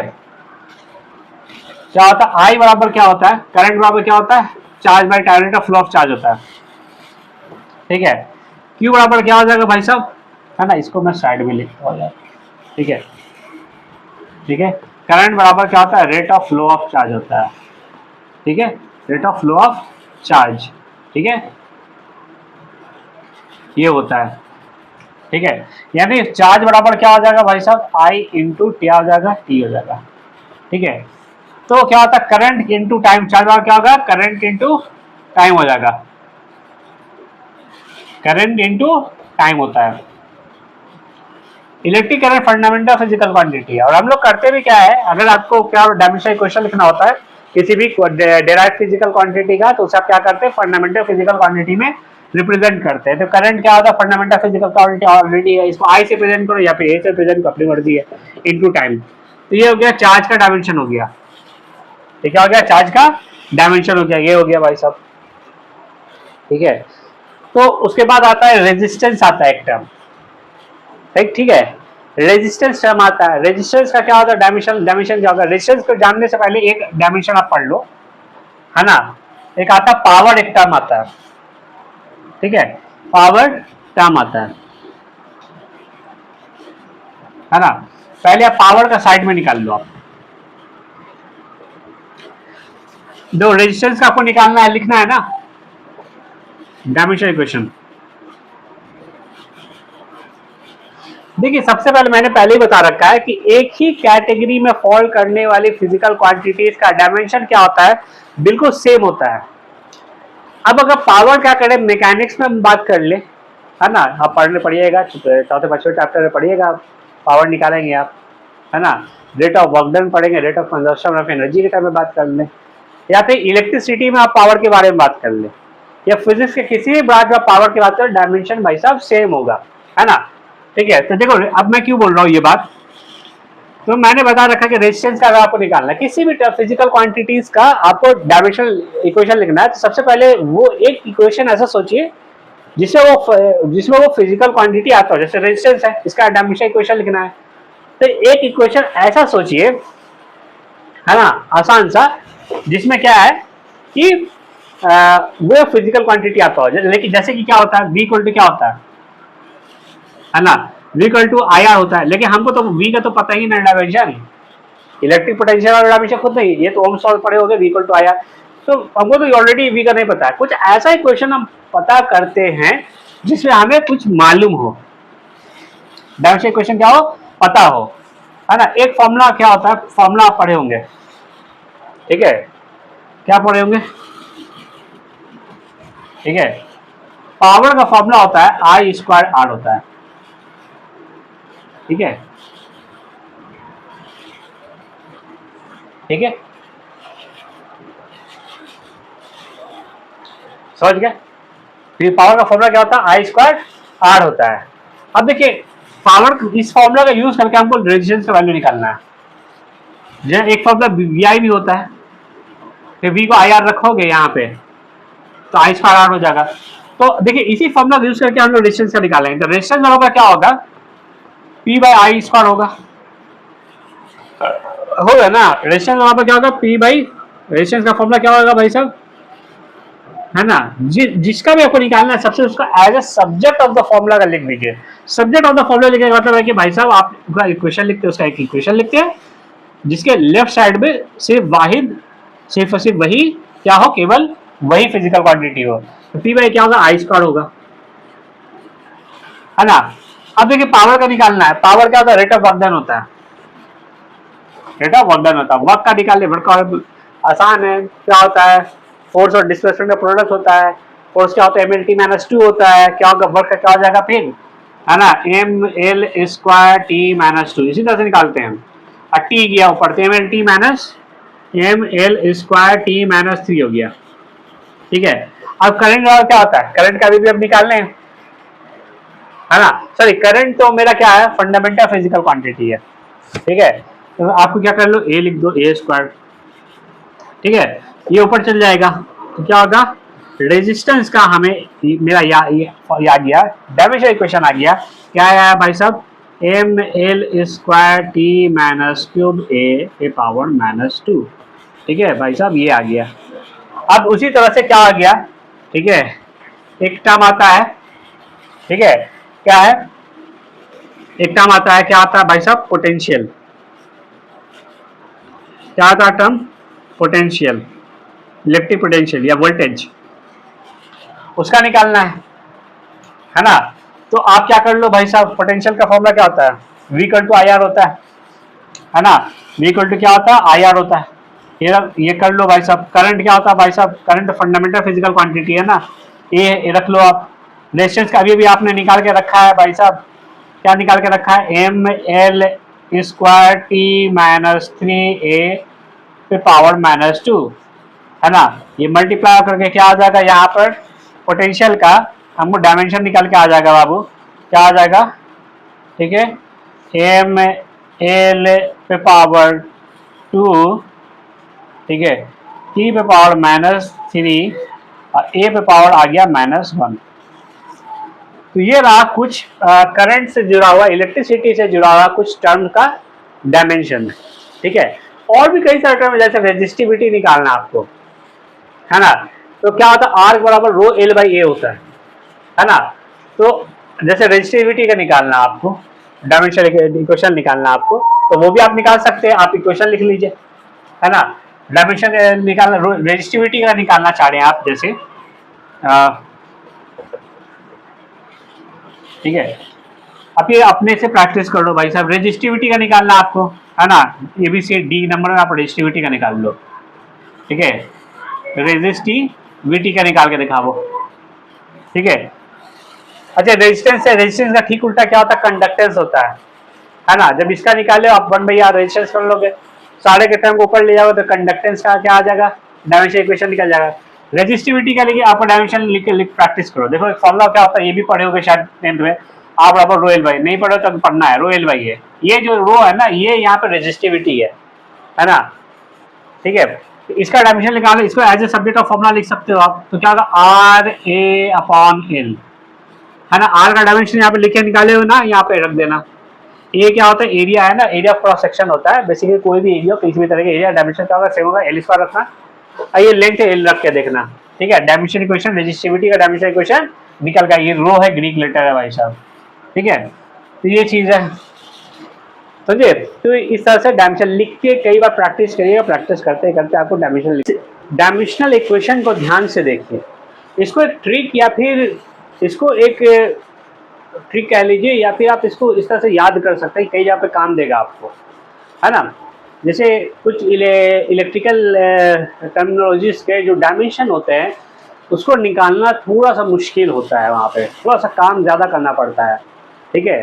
तो इस केस में आपको याद रख, इसके थ्रू आप बहुत जल्दी निकाल सकते हैं, ठीक है। तो देखिए क्या है कि ये जो टी दिख रहा है ना आपको, ठीक है, ये टी क्या है, टाइम है ना। ये क्या है, रेजिस्टेंस है, ये रेजिस्टेंस है, ठीक है। और ये सी से क्या है, कैपेसिटेंस है, ये सी से क्या है, कैपेसिटेंस है, ठीक है। ये एल दिख रहा है आपको, ये एल फॉर क्या है, इंडक्टेंस है, ठीक है, एल फॉर क्या है, इंडक्टेंस है, ठीक है। ये सी से वापस क्या है, कैपेसिटेंस है, ठीक है, कैपेसिटेंस है, ठीक है। और ठीक है, तो ये एल से क्या है यहाँ पे, ठीक है, इंडक्टेंस है, और आर फॉर रेजिस्टेंस है। अब ये आप बोलिएगा कि ये क्यों लिखा मैंने, देखिए इसका बहुत तरह आप यूज कर सकते हैं, ये इक्वेशन याद रहेगा तो आप इसके थ्रू क्या कर सकते हैं, आप आप क्या कर सकते हैं, अगर कैपेसिटेंस का अगर आपको दिया हुआ डायमेंशन इक्वेशन, तो आप रेजिस्टेंस का पता लगा सकते हैं, है ना, क्योंकि टाइम का तो क्या होता है, फंडामेंटल फिजिकल क्वांटिटी है, इसका टी होगा। अब जैसे यहाँ पे आपको अगर मान लिया कैपेसिटेंस का निकालना, आपको ये दोनों इक्वेशन लेकर के, ये दोनों निकाल के लेकर के आप इंडक्टेंस का निकाल सकते हैं, है ना। जैसे मिसाल के तौर पर अभी मुझे चाहिए, है ना, मान के चलिए कैपेसिटेंस का हमको क्या कर निकालना है, कैपेसिटेंस का डायमेंशनल इक्वेशन निकालना है, और मुझे पता नहीं है कि कैसे निकालना है डायमेंशनल इक्वेशन। ठीक है, डायमेंशनल इक्वेशन निकालना कैसे है ये मुझे नहीं पता है, मान के चलिए तो हमको निकालना रेजिस्टेंस क्या हो पहले। तो आप क्या कर सकते हो कि आप ये दोनों ले लो, ठीक है। क्या होता है भाई साहब, मतलब टाइम का जो डायमेंशन होता है ना, वो क्या होता है, आरसी के बराबर होता है, ठीक है। और आपको सी का पता है, सी का आपको मतलब सी फॉर कैपेसिटेंस, इसका डायमेंशनल इक्वेशन निकालना है। कैसे निकालेंगे आप, है ना। तो अगर आपको आर का वैल्यू याद है, आपको आर का वैल्यू आपको मालूम है अगर, तो बहुत अच्छा। टी का तो पता है कि टी का जो डायमेंशन इक्वेशन वो टी होता है। आर के डायमेंशन को आप इधर ले आओगे, आर के डायमेंशन इक्वेशन को, सी का डायमेंशन इक्वेशन निकल आएगा। तो सबसे पहले क्या कर लो आप कि रेजिस्टेंस का जो है आप निकाल लो, ठीक है। रेजिस्टेंस का आप क्या कर लो कि डायमेंशनल इक्वेशन निकाल डालो। तो बहुत सारा फॉर्मूला है, जैसे हीट एनर्जी का फॉर्मूला होता है आई स्क्वायर आर टी, है ना। ये फॉर्मूला से आप क्या कर सकते हो, रेजिस्टेंस का वैल्यू आप निकाल सकते हो, है ना।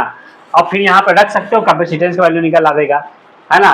एक है कि V equal to I R है, लेकिन वहां पर क्या है कि फिर पोटेंशियल का निकालना पड़ेगा। खैर दिक्कत नहीं है, पोटेंशियल के लिए आप क्या कर सकते हो, 1 चार्ज करके निकाल सकते हो, ठीक है।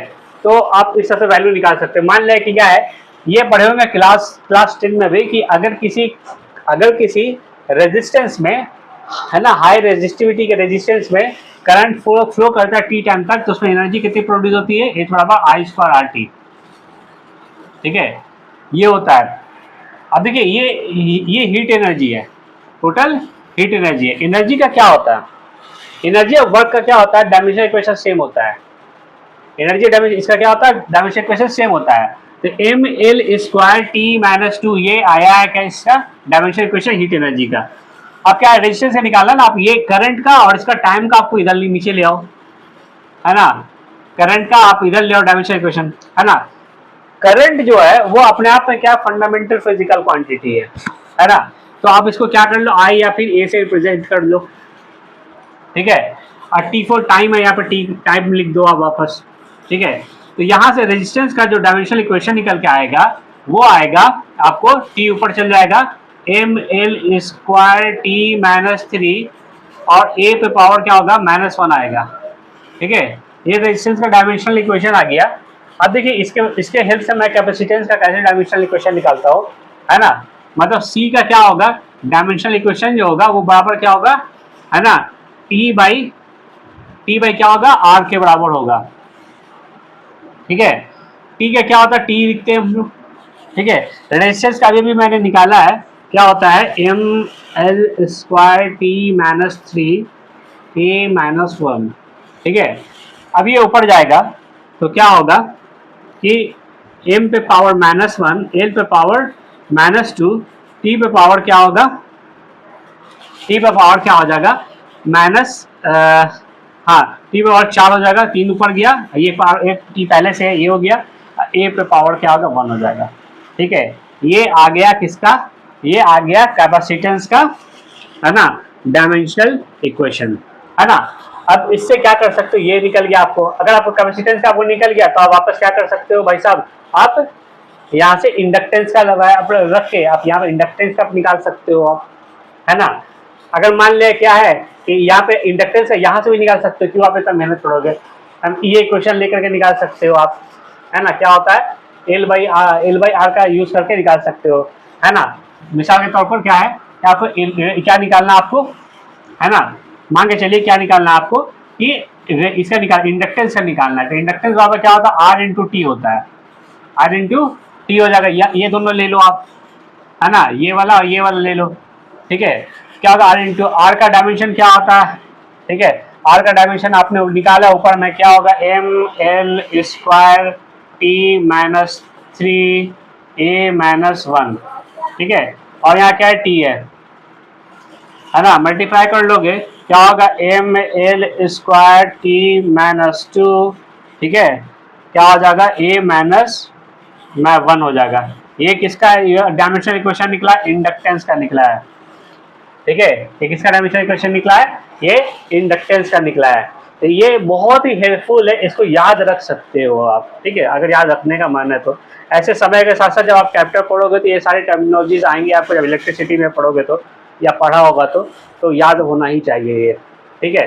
खैर, तो ये भी बहुत आसान तरीका है याद करने का। टी बराबर क्या होता है, टी आर सी का डायमेंशन और रूट एल सी का डायमेंशन और एल बाई आर का डायमेंशन क्या होता है, सेम होता है। इसको इस तरह से आपको याद करना है। चलिए आइए अब कुछ इम्पोर्टेंट क्वेश्चन है डायमेंशन का, उसको डिस्कस करता हूँ मैं, ठीक है।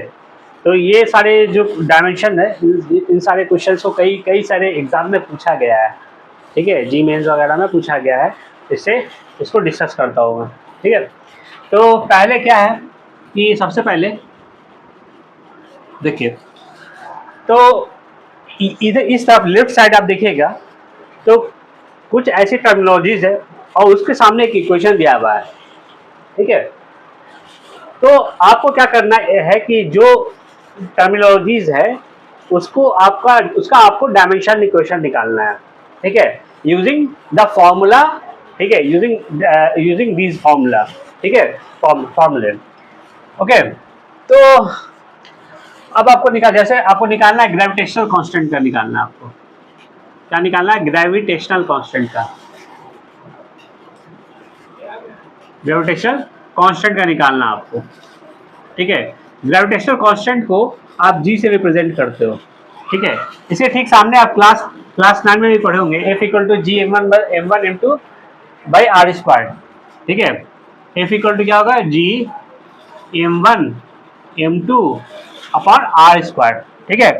आपको निकालना है किसका डायमेंशन निकालना है, ठीक है, आपको निकालना है, ठीक है, जी का निकालना है, यूनिवर्सल ग्रेविटेशनल कांस्टेंट का डायमेंशन निकालना है। तो जिस किसी का भी डायमेंशन इक्वेशन निकालना होता है हम उसको क्या करते हैं, उसको सब्जेक्ट ऑफ द फॉर्मूला बना लेते हैं। सब्जेक्ट ऑफ द फॉर्मूला का मतलब हो जाता है कि लेफ्ट साइड में आपको सिर्फ और सिर्फ उसको लिखना है, बाकी सारे है ना, बाकी जितने भी फिजिकल क्वांटिटीज है उसको राइट साइड ले जाना है, ठीक है। तो चलिए देखिए, इस जी को हम एक तरफ रखते हैं, बाकी सबको उधर ले आते हैं। तो आप इस तरह से करोगे तो आपको मिलेगा, है ना, जी का वैल्यू मिलेगा F R square upon M one M two, ठीक है, ये हो गया भाई साहब, ठीक है। अब देखिए क्या है कि अब इसका डायमेंशन इक्वेशन लिखना है ना आपको, है ना, रख दीजिए। ये क्या, एफ फॉर फोर्स है, फोर्स बिटवीन टू, ये अभी डेफिनेशन जानने की कोई आवश्यकता नहीं है, ऐसे आप पढ़े होंगे क्लास में। एफ फॉर फोर्स है, ये M one M two masses है, ठीक है। यही जी जो है यूनिवर्सल ग्रेविटेशनल कांस्टेंट है जिसका आपको डायमेंशन लिखना है, ठीक है। तो एफ का आप निकालते चले आए हो, इसका तो याद हो चुका होना चाहिए। इसका क्या होता है, डायमेंशन इक्वेशन क्या होता है, M L T minus two होता है। रेडियस से क्या होता है, ठीक है, ये सॉरी रेडियस कह रहा हूं मैं, ये क्या डिस्टेंस ऑफ सेपरेशन है ना, डिस्टेंस ऑफ सेपरेशन मतलब डिस्टेंस ही है ना। स्क्वायर यहाँ पे एल स्क्वायर कर लेता हूं मैं यहाँ पे, और यहाँ पे क्या है, ये दोनों ही मास है, तो एम स्क्वायर हो गया यहाँ पे, ठीक है। देखिए ये एक एम कैंसिल हो जाएगा, एक एम कैंसिल हो जाएगा, एक एम नीचे बचा वो ऊपर चल जाएगा। तो यहाँ से आपको जी का डायमेंशनल इक्वेशन निकल के आ गया, ये एम ऊपर जाएगा, एक जो बचा हुआ है, तो यहाँ पे पावर -1 आ जाएगा, एल स्क्वायर एल मिल के क्या हो जाएगा, एल क्यूब हो गया, टी पे पावर क्या हो गया, -2 हो गया, ठीक है। ये हो गया यूनिवर्सल ग्रेविटेशनल कांस्टेंट का डायमेंशनल इक्वेशन आ गया ये, ठीक है। अब देखिए सेकंड नंबर में क्या है, फ्रीक्वेंसी है, ठीक है, फ्रीक्वेंसी है। फ्रीक्वेंसी को मेनली क्या म्यू से रिप्रेजेंट करते हैं, ग्रीक लेटर है, कहीं कहीं तो आपको एफ भी मिल सकता है, ठीक है। आप पढ़ते आए होंगे क्लास 8, 9, 10 से पढ़ते चले आए होंगे फ्रीक्वेंसी के बारे में, भाई साहब फ्रीक्वेंसी होता क्या है, अभी इतना टाइम नहीं है कि आप हर चीज को एक्सप्लेन किया जाए, अब बड़े हुए शॉर्ट में मैं बता ही देता हूँ, ठीक है। यूनिट सेकंड में मतलब 1 सेकंड में कोई चीज जितनी बार ऑसिलेट करती है वो, है ना, या वाइब्रेट करती है ना, तो जितनी बार वाइब्रेट करती है वही क्या हो गया उस चीज का, है ना, फ्रीक्वेंसी हो गया, है ना, ऑसिलेट करती है, वाइब्रेट करती है, ठीक है, तो उसका क्या हो गया, फ्रीक्वेंसी हो गया। जैसे मान लिया कि कोई पेंडुलम है और उसको मैं क्या करता हूँ, उसको मैं और सिलेक्शन में सेट करता हूँ, और 1 सेकंड में मान लिया क्या है कि 10 बार वो क्या करता है, टू एंड फ्रो कर लेता है ना, ऑसिलेट करता है, तो उसकी फ्रीक्वेंसी क्या हो गई, 10 हो गई। ठीक है, खैर आके इतना डेफिनेशन जानने की अभी आवश्यकता नहीं है। म्यू इसको आप एफ लिखिए, या ज्यादातर क्या होता है म्यू होता है लिखा हुआ।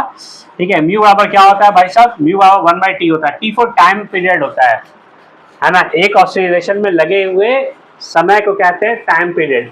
टाइम पीरियड मतलब टाइम है भाई साहब, है ना। इसका वैल्यू आप रखिएगा तो क्या होगा, इसका टी होगा, यानी कि क्या होगा, टी पे पावर -1 आ गया, यानी कि फ्रीक्वेंसी का जो डायमेंशन हो गया, बड़ा सिंपल सा बात है भाई साहब, क्या हो गया, टी पे पावर -1 हो गया। ठीक है, ये हो गया। ठीक है, उसके बाद तीसरी बात क्या है, ठीक है, प्लैंक कांस्टेंट है। ठीक है, प्लैंक कांस्टेंट है, प्लैंक कांस्टेंट निकालना है, ये फ्रीक्वेंसी का था। ठीक है, अब क्या निकालना है, प्लैंक कांस्टेंट। ठीक है, प्लैंक कांस्टेंट।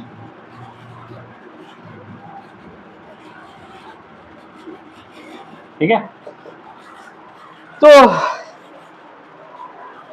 ठीक है, प्लैंक क्वांटम थ्योरी के बारे में आपने पढ़ा होगा क्या होता है, खैर अभी उसकी आवश्यकता नहीं है। क्या है, देखिए ये इक्वेशन है। सबसे पहले आपको किसी का डायमेंशनल इक्वेशन निकालना है।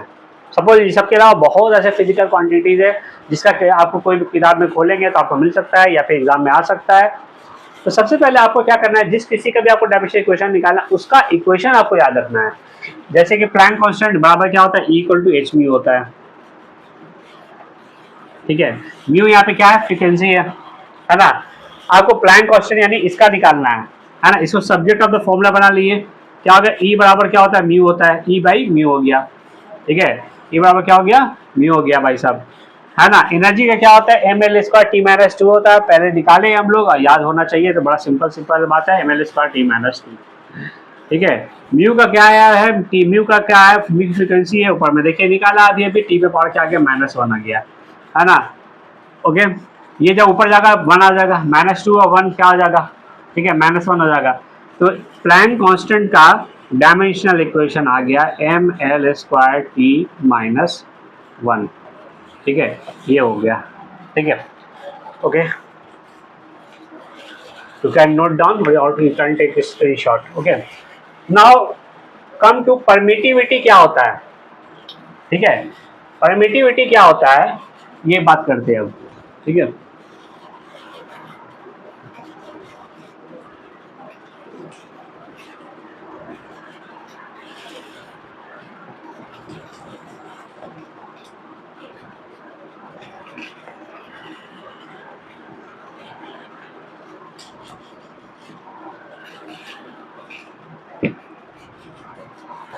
परमिटिविटी जो है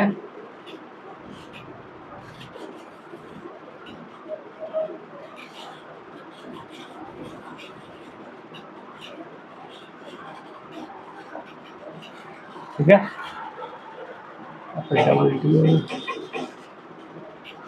ठीक है, परमिटिविटी का निकालना है आपको डायमेंशनल इक्वेशन। तो पहले क्या करना है कि परमिटिविटी का जो है आप क्या कर लो के इक्वेशन लिख डालो।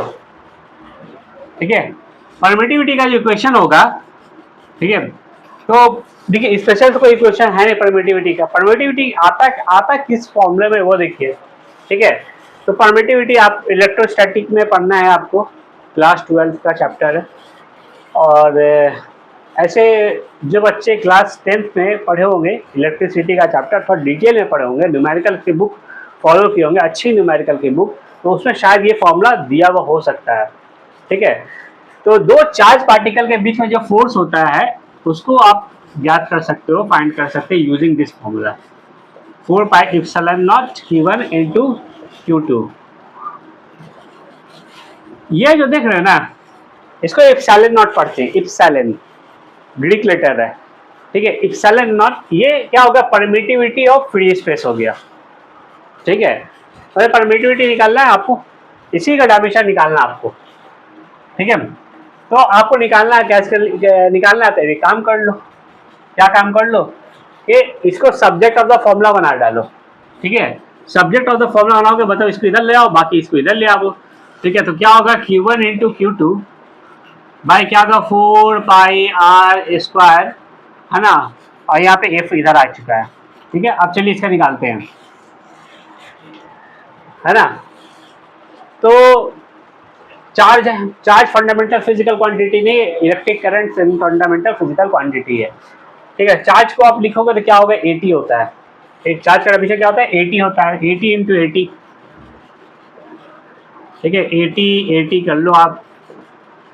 A4 यहाँ पे करंट के लिए है, आई भी आप कर सकते हो, कोई दिक्कत नहीं है।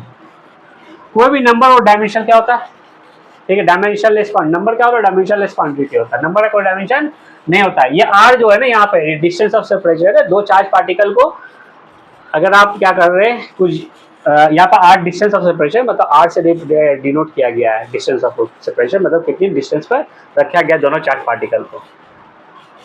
डिस्टेंस जो डिस्टेंस है, डिस्टेंस का हमेशा क्या होता है, पहले बोल चुके एल होता है, तो यहाँ पे स्क्वायर है तो एल स्क्वायर हो गया।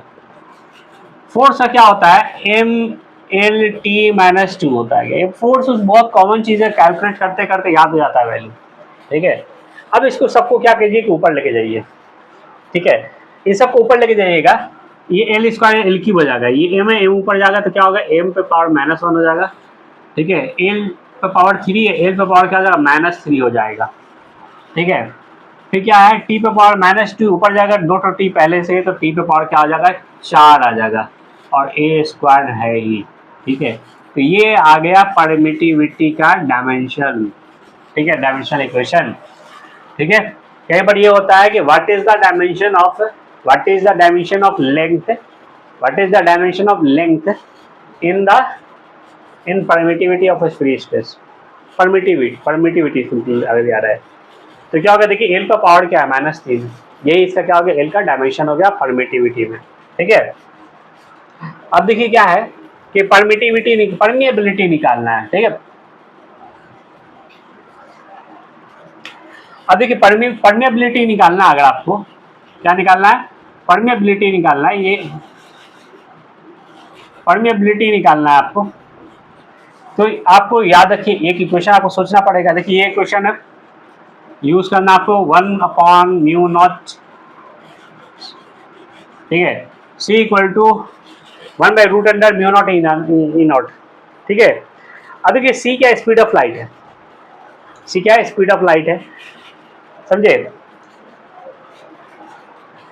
ओके, अब तो परमिएबिलिटी का जो है ये रिलेशन है, ये C क्या स्पीड ऑफ लाइट है, ये C क्या है ना, ये स्पीड ऑफ लाइट है, ये स्पीड ऑफ लाइट है, और ये क्या है, परमिटिविटी ऑफ फ्री स्पेस है, ये परमिएबिलिटी ऑफ फ्री स्पेस है। ठीक है, परमिएबिलिटी है। अब देखिए क्या है कि आपको इसका डायमेंशन इक्वेशन निकालना है ना, ऐसे क्या कर लो, as a subject of formula represent कर दो। ठीक है, ये स्क्वायरिंग बोथ साइड कर देना, ये क्या होगा, C² हो जाएगा, इधर रूट हट जाएगा यहाँ पे। ठीक है, तो क्या हो जाएगा यहाँ पे कि यहाँ पे इसको हो जाएगा, तो यहाँ पे क्या होगा, μ0 = क्या हो जाएगा, 1/, है ना, 1/C²ε0, ये आ गया। ठीक है, परमिएबिलिटी का एक इक्वेशन आ गया, as a subject of formula मैंने रिप्रेजेंट कर दिया। ठीक है, अब देखिए क्या करना है, यहाँ पे स्पीड ऑफ लाइट है, कोई भी स्पीड हो, स्पीड का क्या होता है, यूनिट क्या होता है, LT-1 होता है, सॉरी डायमेंशन क्या होता है, LT-1 होता है, स्क्वायर है तो क्या हो जाएगा, L² T-2 हो जाएगा। और ये क्या परमिटिविटी है, परमिटिविटी का क्या है, निकालना पड़ेगा।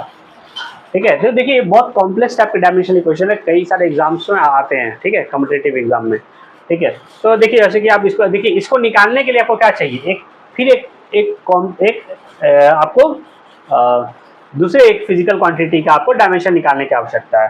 ठीक है, तो इस तरह का जो क्वेश्चन होता है बहुत ज़्यादा पूछा जाता है।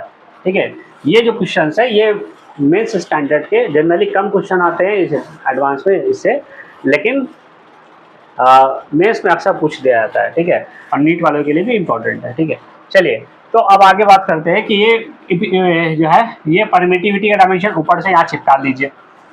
ठीक है, क्या होगा, M-1 एल क्यूब टी पे पावर 4 ए स्क्वायर आ गया। ठीक है, इसको ऊपर लेके जाइएगा तो परमेबिलिटी का जो डायमेंशन निकल के आएगा वो आ जाएगा। ठीक है, चलिए ये आ जाएगा एम पे पावर ऊपर गया तो 1 आ गया। ठीक है, एल क्यूब मिलके एल पे पावर 5 हो गया। ठीक है, एल पे पावर क्या होगा 5 हो जाएगा, ऊपर जाएगा तो -5 हो जाएगा। ठीक है, फिर टी पे आते हैं। ठीक है, 4 पावर 2 आ गया, ऊपर जाएगा तो क्या होगा टी पे पावर है ना -2 हो गया। ठीक है, ठीक है, ये ए जो है भाई साहब ये ए ऊपर जाएगा तो ए पे पावर क्या होगा -2 हो जाएगा। ठीक है, ये परमेबिलिटी का क्या आ गया डायमेंशनल इक्वेशन आ गया। ओके, अब बात करते हैं सरफेस टेंशन का। ठीक है, सरफेस टेंशन ये बहुत ही इंटरेस्टिंग टॉपिक है, आप पढ़िएगा 11 में है ना, फ्लूइड मैकेनिक्स में आप पढ़ेंगे, बड़ा इंपॉर्टेंट। बहुत सारे ऐसे फिनोमेनन है ना जो सरफेस टेंशन पे डिपेंड करता है, जैसे कि बबल का बनना। ठीक है, बबल का बनना हो गया। ठीक है, यहाँ तक कि आप कैपिलरी एक्शन में भी आप वो थोड़ा जो है सरफेस टेंशन इन्वॉल्व होता है वहाँ पे भी। ठीक है, चलिए हम बात करते हैं सरफेस टेंशन का निकालते हैं। देखिए टेंशन क्या होता है, फोर्स होता है। जो फोर्स का डायमेंशन है वो टेंशन का डायमेंशन, लेकिन surface tension is not a force. Surface tension is not a force, it is actually the force per unit length, है ना, it is actually the force per unit length. ठीक,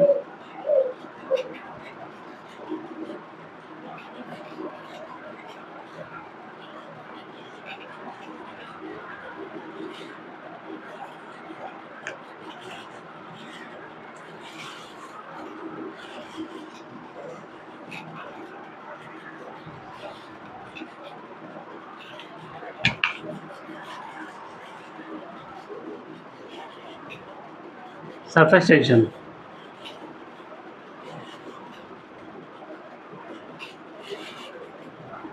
देखिए surface tension क्या है। Surface tension आप इसको represent कर लो भाई साहब, आप है ना, इससे रिप्रेजेंट कर लो आप। ठीक है, क्या होता है ये फोर्स बाई लेंथ होता है, फोर्स अपॉन क्या होता है लेंथ होता है, समझे। तो कई सारा फेनोमेनन होता है, उसकी वजह से ये कई सारे फेनोमेनन में आपका सरफेस टेंशन इन्वॉल्व होता है, पढ़िएगा फ्लूइड मैकेनिक्स में। ठीक है, फोर्स पर यूनिट लेंथ होता है। तो ठीक है, देखिए फोर्स का क्या होता है, फोर्स जो होता है वो क्या होता है, आप बहुत ही कॉमन चीज़ है, -2 हो गया। ठीक है, डायमेंशन, और ये लेंथ है, ये कैंसिल हो गया, यानी कि क्या हो गया सरफेस टेंशन का जो डायमेंशन हो गया वो क्या आ गया -2 हो गया। ठीक है, -2 हो गया। ठीक है, अब बात करते हैं इलेक्ट्रिक फील्ड का। ठीक है, इलेक्ट्रिक फील्ड का बात करते हैं। ठीक है, इलेक्ट्रिक फील्ड का और भी फॉर्मूला है, कई सारे और भी क्वेश्चन मिलेंगे जहाँ पे इलेक्ट्रिक फील्ड होगा, लेकिन सबसे आसान तरीका क्या है, ये है F equal to q e, इसको मैं यूज कर रहा हूँ। ठीक है, F equal to q e, जब भी किसी का डायमेंशन निकालना है, हमेशा से बोलता चला आ रहा हूँ कि आप एक क्वेश्चन सोचिए, इजी क्वेश्चन सोचिए, बेहतर हो, जिससे आपको निकालना आसान हो। ठीक है, जिसमें जो फिजिकल क्वांटिटीज है उसका डायमेंशन आपको पता हो या फिर निकालना आसान हो। देखिए जैसे फोर्स का हमें याद है, चार्ज का हमें याद है, इलेक्ट्रिक फील्ड का निकालना डायमेंशन क्या होगा, आसान होगा। तो ई को पहले सब्जेक्ट ऑफ द फॉर्मूला तौर पे दिखा दीजिए, एफ बराबर क्या होगा कि एफ की हो जाएगा, एफ बाई क्यू हो जाएगा, इक्वल टू एफ बोले तो क्या फोर्स है, यानी कि एम एल टी, यहाँ पे इलेक्ट्रोस्टैटिक फोर्स है, कोई भी फोर्स हो, है ना, डायमेंशन क्या होगा सेम होगा। ठीक है, एम एल टी -2 हो गया। ठीक है, चार्ज क्या होता है, एटी होता है, एफ और यहाँ पे इलेक्ट्रिक करंट याद रखिएगा, कहीं कहीं किताब में किसी किताब में आई से भी रिप्रेजेंट कर देते हैं। तो यहाँ इलेक्ट्रिक फील्ड का जो आ गया डायमेंशनल इक्वेशन, वो आ गया आपको एम एल टी -3 ए पे पावर -1, ये इलेक्ट्रिक फील्ड का आ गया डायमेंशनल इक्वेशन। ठीक है, अब बात करते हैं मैग्नेटिक फील्ड है। ठीक है, मैग्नेटिक फील्ड है। ठीक है, तो मैग्नेटिक फील्ड का भी कई सारे इक्वेशन आपको देखने को मिलेगा, लेकिन आप ऐसे इक्वेशन को याद लिख लीजिए, आप पढ़ेंगे जो जिससे क्या हो निकालना आसान हो, है ना। देखिए इतना सारा डायमेंशन किसी किसी की बस बात याद करना, अब याद भी कर लेंगे। मैंने देखा है हमारे टाइम में मेरे क्लासमेट हुआ करता था, उसने याद कर लिया था, लेकिन ऐसा नहीं होता। आप याद कर लोगे ना 2 महीने बाद भूल जाओगे, ठीक है। तो 2 महीना बाद भूलना ही भूलना है, ठीक है। नॉर्मल आदमी रहेगा तो भूलना ही भूलना है, ठीक है। ये क्वेश्चन लिख लो बराबर, ई बराबर क्या होता है, ई BC होता है ना। चलिए, BC बहुत कॉमन टर्म है, बहुत ज़्यादा यूज होता है कॉमन लैंग्वेज में। अब देखिए क्या है, B4 क्या है, ठीक है, क्या होता है, मैग्नेटिक फील्ड। और C4 क्या है, स्पीड ऑफ लाइट है। ये मैग्नेटिक फील्ड है, मैग्नेटिक फील्ड है। और इसी का डायमेंशन इक्वेशन निकालने है, ये क्या है, स्पीड ऑफ लाइट है, ठीक है, स्पीड ऑफ लाइट। बाकी जो मैग्नेटिक फील्ड का जो डायमेंशन है वो थोड़ा सा कॉम्प्लेक्स है, इसीलिए इसका ये वाला लिखा है, ठीक है। तो इसी की वैल्यू निकालना है, इसको सब्जेक्ट ऑफ द फॉर्मूला दिखा दीजिए। बी बराबर क्या होगा, E/C हो गया। ये इलेक्ट्रिक फील्ड के ऊपर में लिखा है आपने, क्या लिखा है भाई साहब, MLT पे पावर -3 है, ठीक है। और क्या है, A पे पावर -1 है।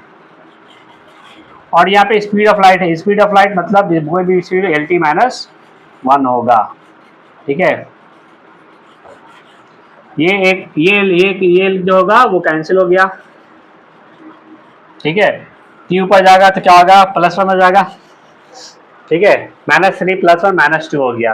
तो मैग्नेटिक फील्ड का डायमेंशनल इक्वेशन आया यहाँ से M, ठीक है, T पे पावर -2 और A पे पावर -1, ठीक है। ये मैग्नेटिक फील्ड का आ गया वैल्यू, ठीक है। चलिए, you can take a screenshot और यू कैन नोट डाउन, ठीक है। चलिए आगे बात करते हैं, बोल्ट्जमैन कांस्टेंट और क्या है, कोएफिशिएंट ऑफ विस्कोसिटी, ठीक है, ठीक है।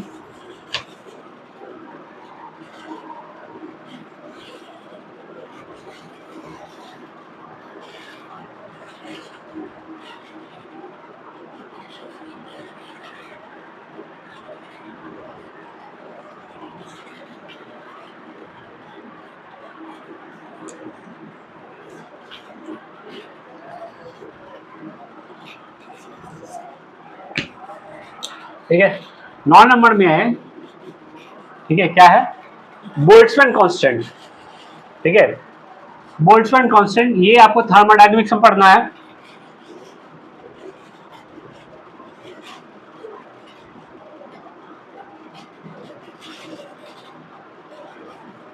ठीक है। ये आपको थर्मोडायनेमिक्स में पढ़ना है। बोल्ट्जमैन कांस्टेंट बराबर क्या होता है, E इक्वल टू, है ना, E इक्वल टू क्या होता है, KB T, ये B सब्सक्रिप्ट में है, ठीक है। यही बोल्ट्जमैन कांस्टेंट है, ये क्या है, बोल्ट्जमैन कांस्टेंट है। E4 क्या है ना, E4 एनर्जी है। इसका डायमेंशन इक्वेशन निकालना है, क्या कर दीजिए, इसको सब्जेक्ट ऑफ द फॉर्मूला से प्रेजेंट कर दीजिए। E बाई क्या हो जाएगा, T हो जाएगा, है ना। ये T जो है यहाँ पर टाइम नहीं है, T4 क्या है, टेम्परेचर है, ठीक है। अब क्या, ये एनर्जी है, एनर्जी का क्या होता है, mL² T-2 होता है डायमेंशन, ठीक है। कुछ तो आपको याद रखना ही पड़ेगा। अब ये एनर्जी के फिर निकालोगे तो बहुत टाइम लग जाएगा, तो कुछ याद रहेगा, कुछ तो मन में भी कैलकुलेट कर सकते हैं, या रफ नहीं कर सकते तो आप रफ में कर सकते हो। एनर्जी वर्क का सेम होता है, वर्क बराबर क्या होता है, फोर्स और डिस्प्लेसमेंट का प्रोडक्ट होता है। फोर्स क्या होता है, T-2 होता है, लेंथ डिस्प्लेसमेंट का क्या हो गया, एल हो गया, T-2 हो गया, ठीक है। T4 यहाँ पे टेम्परेचर है, यहाँ पे है ना, ये फॉर्मूला है, ये डायमेंशन लिख रहे हैं, डायमेंशन इक्वेशन है, ठीक है। कंफ्यूज नहीं हो रहा है। T4 क्या होता है, टेम्परेचर, टेम्परेचर को कैसे, टेम्परेचर क्या है, फंडामेंटल फिजिकल क्वांटिटी है, इसको कैसे रिप्रेजेंट करते हैं, एक को आप क्या कर दो, ऊपर ले जाओ, ठीक है। क्या होगा, mL² T-2 K पे पावर -1, ये आ गया आपको बोल्ट्जमैन कांस्टेंट का डायमेंशनल इक्वेशन, ठीक है। 10 नंबर में आ जाइए, क्या है, ठीक है, कोएफिशिएंट ऑफ विस्कोसिटी, ठीक है, coefficient of viscosity, coefficient of viscosity. जब किसी फ्लूइड में, जब स्फेरिकल ऑब्जेक्ट क्या करता है, मूव करता है किसी पर्टिकुलर वेलोसिटी से, किसी वेलोसिटी से, तो उसका फोर्स लगता है which is given as F equal to eta R V, है ना। ये जो देख रहे हैं ना, इसी को कहते हैं कोफिशिएंट ऑफ विस्कोसिटी। ईटा जो है ना, ये ग्रीक लेटर है, एन लिख के थोड़ा सा खींच दीजिएगा, ठीक है। तो क्या होगा, ये जो है ना, ये कोफिशिएंट ऑफ विस्कोसिटी है, इसका आपको निकालना है डायमेंशनल इक्वेशन। तो आप क्या कर लो, इसको सब्जेक्ट ऑफ द फॉर्मूला बना लो, या क्या हो जाएगा, एफ बाई क्या हो जाएगा, आर वी हो जाएगा। ये वी फॉर वेलोसिटी है, वी फॉर वेलोसिटी है, ठीक है। ये पढ़िएगा, आप पढ़िएगा फ्लूइड मैकेनिक्स में पढ़िएगा, ठीक है। विस्कोसिटी पढ़िएगा, विस्कस फोर्स, ये क्या यहाँ पे एक विस्कस फोर्स है बेसिकली, ठीक है।